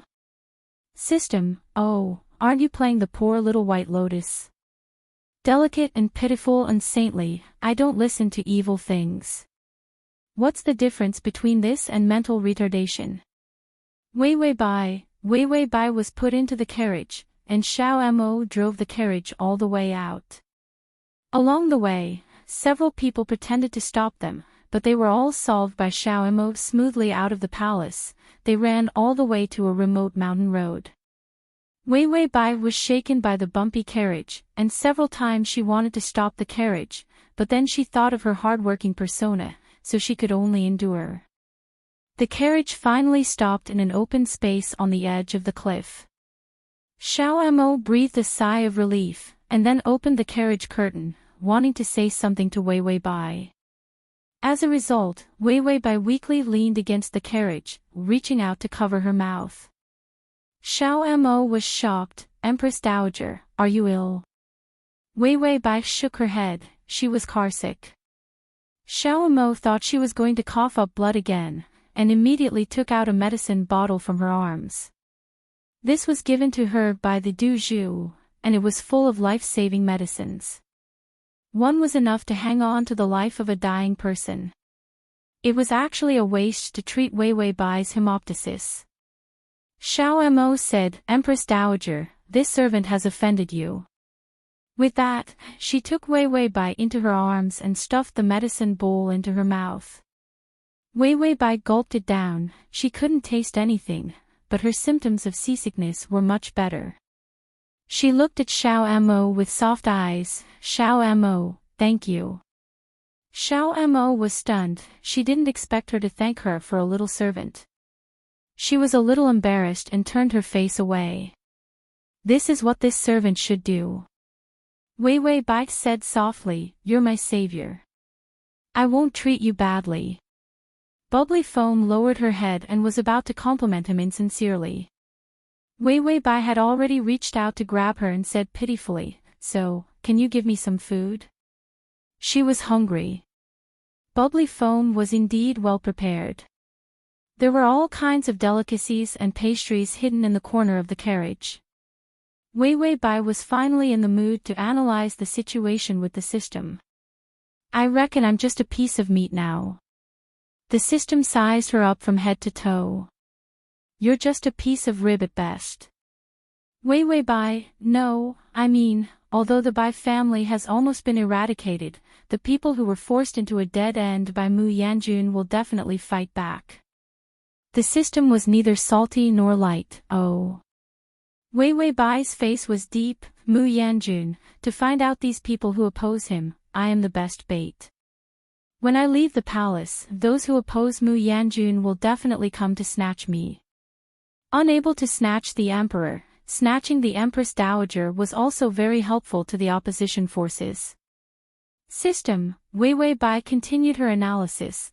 "At that time, Mu Yanjun will come out and wipe out the remaining opposition forces in one fell swoop." The system coldly complimented, "You're the smartest, ha." Wei Wei Bai, "You really know me." System, when Xiao Mo saw that Wei Wei Bai was full, she immediately took out the tea jar and tea set and began to make tea with a small stove. Wei Wei Bai was speechless. Were they running for their lives or were they traveling? It was getting late, the sun was setting on the other side of the mountain, the setting clouds were gorgeous. Wei Wei Bai held the tea and stared at the sunset, her eyes a little sad. She suddenly whispered, "Xiao Amo, do you remember that I've seen Mu Yanjun before, /the."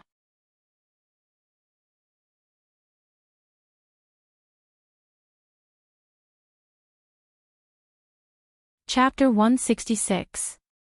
Xiao Amo was puzzled. "Empress Dowager, have you never seen Mu Yanjun before?" Wei Wei Bai frowned and struggled to recall. "He said that I caused him to become like this. But I have never harmed anyone in my life, and I have no impression of him." Xiao Mo was even more puzzled. The people on their side all knew that it was Wei Wei Bai's words that turned Mu Yanjun into a eunuch. But Bai Wei Wei obviously had never seen Mu Yanjun's appearance. Xiao Mo's heart flashed many thoughts, and finally she couldn't help but say, "It is said that 10 years ago, the Empress Dowager passed by the place where the Mu family was beheaded, and saw Mu Yanjun. She said that he looked like a delicate girl, and hoped that he would enter the palace to help you raise flowers." Wei Wei Bai looked at Xiao Mo blankly. 10 years ago. Xiao Mo nodded. "Later, he was spared from death, and entered the palace as a little eunuch." Wei Wei Bai was a little shocked. "I remember, my father told me at the time that the Mu family was guilty of heinous crimes, and even wanted to rebel, so the whole family was to be beheaded." Xiao Mo trembled, and she couldn't help but look at the woods not far away. Then she argued, "Empress Dowager, the Mu family did not rebel at that time.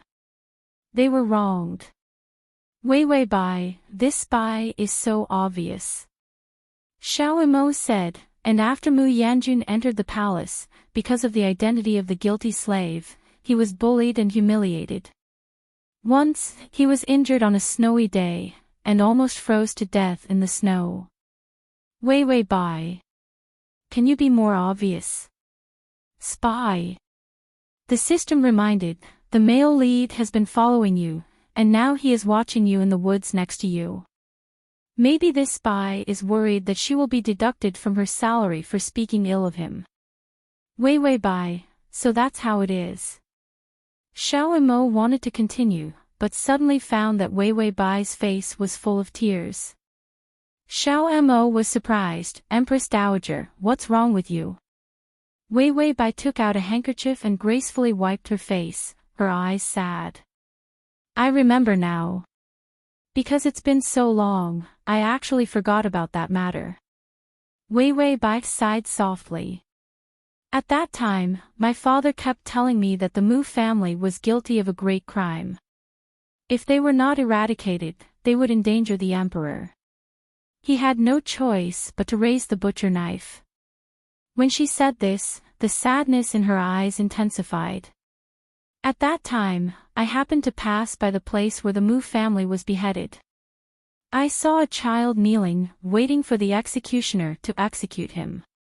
At that time, I was young and didn't know much. He felt that the child was very pitiful, so he couldn't help but tell the people next to him that the girl was very pretty, just like a pot of peony that I was raising in the palace." Wei Wei Bai lowered her head with a sorrowful expression. "So, I was the one who harmed him. I didn't know that he was a boy, and I didn't know that my casual words would cause him to be bullied in the palace." Bubbly Foam had a look of understanding. So that was the case. After all, no one had personally heard Wei Wei Bai say that she was going to send the superintendent to the palace to be a eunuch.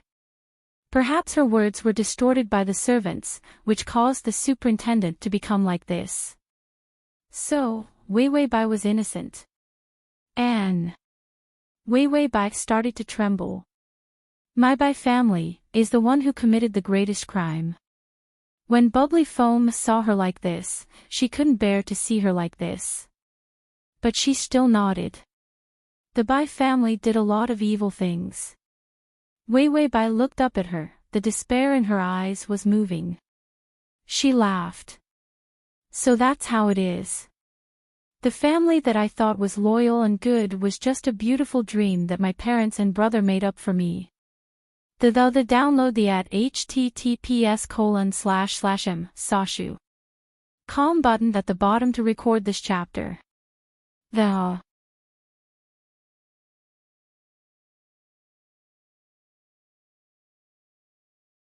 Chapter 167. With that, she clutched her chest, and a mouthful of blood overflowed from the corner of her mouth. She looked completely disheartened. Xiao Mo was shocked.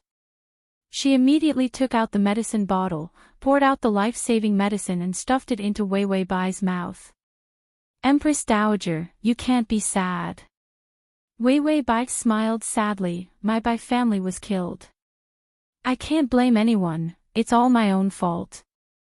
Why am I the only one who can't die? I made him like this, he should have killed me long ago." Xiao Mo was worried that she was overly grieved, and her body couldn't stand it. If the Du Zhu were to blame, no one would be able to escape. She quickly said, "Let's go, Empress Dowager. If we delay too long, they will catch up." Wei Wei Bai got into the carriage in a trance. When the carriage started to move, she suddenly said, "Let's go back to the palace." Xiao Mo looked puzzled. Wei Wei Bai showed a tired smile. "Let's go back. If our Bai family really killed a lot of people, I feel that I should also pay for those innocent people." Ding, the male lead's favorability is at 5. Wei Wei Bai's tears flowed, the favorability finally came, it finally broke through the 0 mark. Xiao Mo saw her crying, and for the first time realized that she had made a mistake. Perhaps she shouldn't have been so anxious to test Wei Wei Bai, letting her see how unbearable the Bai family was. The Bai family may be filthy, but who says that in this filthy place, there won't be people who are untainted by the mud? Xiao Mo was just about to comfort her. Suddenly, her ears moved, there was movement. She reached out and immediately pulled out her sword, and a hidden arrow was deflected by her. Xiao Mo sneered, "What kind of scoundrel are you, sneaking around and not daring to come out and see your great aunt?" As soon as she finished speaking, dozens of ghostly shadows suddenly appeared, surrounding the carriage. It was the group of people who opposed Mu Yanjun. They wore black clothes and masks, and they pulled out their swords and rushed towards Xiao Mo. Xiao Mo was fierce, bullying a woman. Sure enough, you are a scoundrel. After saying that, she jumped off the carriage. Her left hand touched the sword in her right hand, and the sword split into two. She held the two swords in her hands and aggressively confronted those people. Wei Wei Bai, this girl is too cruel. The system said, if it's a man, he'll definitely be the male lead. Wei Wei Bai sat in the carriage and chatted with the system. That person's knife skills were not bad, and that person's hidden weapon skills were clearly of high standard. The most powerful one was Bubbly Foam. She used her two swords to fly up and down, forcibly protecting the carriage. One man guarding the pass, 10,000 could not get through. After Wei Wei Bai finished the snacks and watched enough juggling, she finally got down to business. She weakly and sorrowfully threw herself at the door of the carriage. Half of her body was out of the carriage. Xiao Mo, don't worry about me. Hurry up and leave. Bubbly Foam turned around, looking touched. Wei Wei Bai was actually so kind. At such a dangerous time, she was still worried about her. While Bubbly Foam was distracted, an arrow suddenly pierced through her defense and directly attacked Wei Wei Bai. Wei Wei Bai widened her eyes. She did not have martial arts, so she could not dodge it. At this critical moment, a stone flew through the air and collided with the sharp arrow. The arrow changed direction and pierced into the side of the carriage door. Wei Wei Bai was so scared that she broke out in cold sweat. Before she could calm down, the sky suddenly became densely packed. What was this? Wei Wei Bai looked up blankly. There were at least a few hundred arrows flying towards the carriage. Wei Wei Bai, Lingling, give me a protective condom. The system, this thing can't be bought on credit. You are too poor. Wei Wei Bai was shocked. Was there any host in history who was as poor as her? Just when Wei Wei Bai thought she was doomed, the sound of horse hooves suddenly came. A figure riding a black horse was as fast as lightning, and like a storm, rushed into the rain of arrows. Download the at https://m/sashu.com button at the bottom to record this chapter.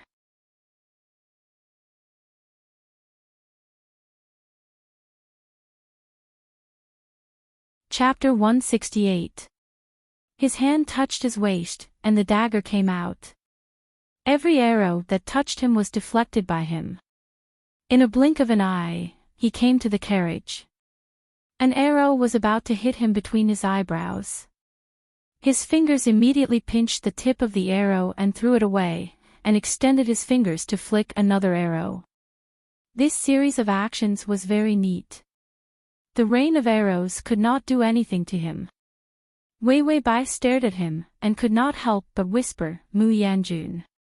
Mu Yanjun sat on the horse and did not look back. He just said lightly, where is the Empress Dowager going? It's late, this official has come to take you back to the palace. Wei Wei Bai pursed her lips and was silent. Mu Yanjun was angry. This anger had been in his heart since she left the palace so easily. She followed others without the slightest doubt. As soon as she left the palace, she was willing to eat. Was she that eager to run away from him? As soon as the rain of arrows passed, Mu Yanjun's ambushers rushed out and fought with the group of attackers. Mu Yanjun turned around and saw Wei Wei Bai leaning against the carriage door. Her face was a little pale, and the sadness in her eyes had not been put away. Mu Yanjun's eyes were terrifyingly cold, and he laughed sarcastically, do you think you can escape? Wei Wei Bai looked a little dazed, I didn't want to escape. Mu Yanjun said coldly, I saw you leaving the palace, but you were very happy.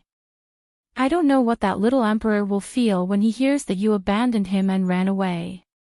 Wei Wei Bai's eyes flashed a trace of helplessness, and full of self-blame. She was just about to say something, but found herself farther and farther away from Mu Yanjun. Mu Yanjun's expression changed. Wei Wei Bai's carriage was out of control. The horse pulling the carriage did not know what frightened it, but it suddenly rushed forward. In front of them was a cliff. Even if the person and the carriage went down, it was impossible to survive. Mu Yanjun panicked, and there was no time to think about it. He immediately rode his horse and chased after her. Wei Wei Bai was frightened for a few seconds, but soon, she realized that she would fall off the cliff, and her face was calm. Mu Yanjun immediately knew what she was thinking. She wanted to die. Yes, ever since she met him, she had been seeking death. The cowardice of the Bai family, their greed for life and fear of death, why didn't she get involved with them at all? If she looked like a member of the Bai family, would he not feel so conflicted? The moment the carriage fell off the cliff, Mu Yanjun's heart was in his throat. He watched helplessly as Bai Weiwei fell, and his mind went blank. He didn't even think about it. He jumped down from the black horse and pulled out his belt, fiercely wrapping it around the falling Wei Wei Bai. The belt sank, and Mu Yanjun, who was in mid-air, had no place to borrow strength, and was brought down. He accelerated his descent and arrived in front of Wei Wei Bai in the blink of an eye. Wei Wei Bai exclaimed, "Mu Yanjun, you're crazy." Mu Yanjun reached out and grabbed her waist, locking her in his arms. He laughed coldly. "I am crazy. I'm here to collect my debt from you like a madman. You owe me too much. Without my permission, even if you run to hell, I will chase after you." The two of them fell off the cliff and disappeared into the white mist. Xiao Mo knelt at the edge of the cliff and shouted, "Du Zhu, Empress Dowager." After she finished shouting, she quickly ordered the people around her, "2 people go back to get reinforcements. 30% of the people go chase the remaining rebel forces and destroy the other's nest. The rest of you, go down the cliff and find people." Below the cliff, Wei Wei Bai had just climbed out of the water. She coughed until her face was red. The cliff looked high, but there was a place to borrow strength. She and Mu Yanjun fell into the pool, and she was safe because of Mu Yanjun's protection. What about Mu Yanjun? She looked around and saw Mu Yanjun half lying on the edge of the water. His long hair was scattered, revealing half of his delicate face. He had already fainted. "Fast crossing system, Prince Charming, you come here." /fast crossing system, Prince Charming, you come here. Full text fast crossing system, Prince Charming, you come here. Download fast crossing system, Prince Charming, you come here. Fast crossing system, Prince Charming, you come here. You're tuning into the LoveLore Library YouTube channel. We're so grateful for your support, and don't forget to subscribe to join us on this incredible journey through captivating stories. Your generosity through donations truly makes a world of difference, as it's the primary source of revenue that allows me to expand and enhance this channel for you. Thank you from the bottom of my heart for being a part of this adventure.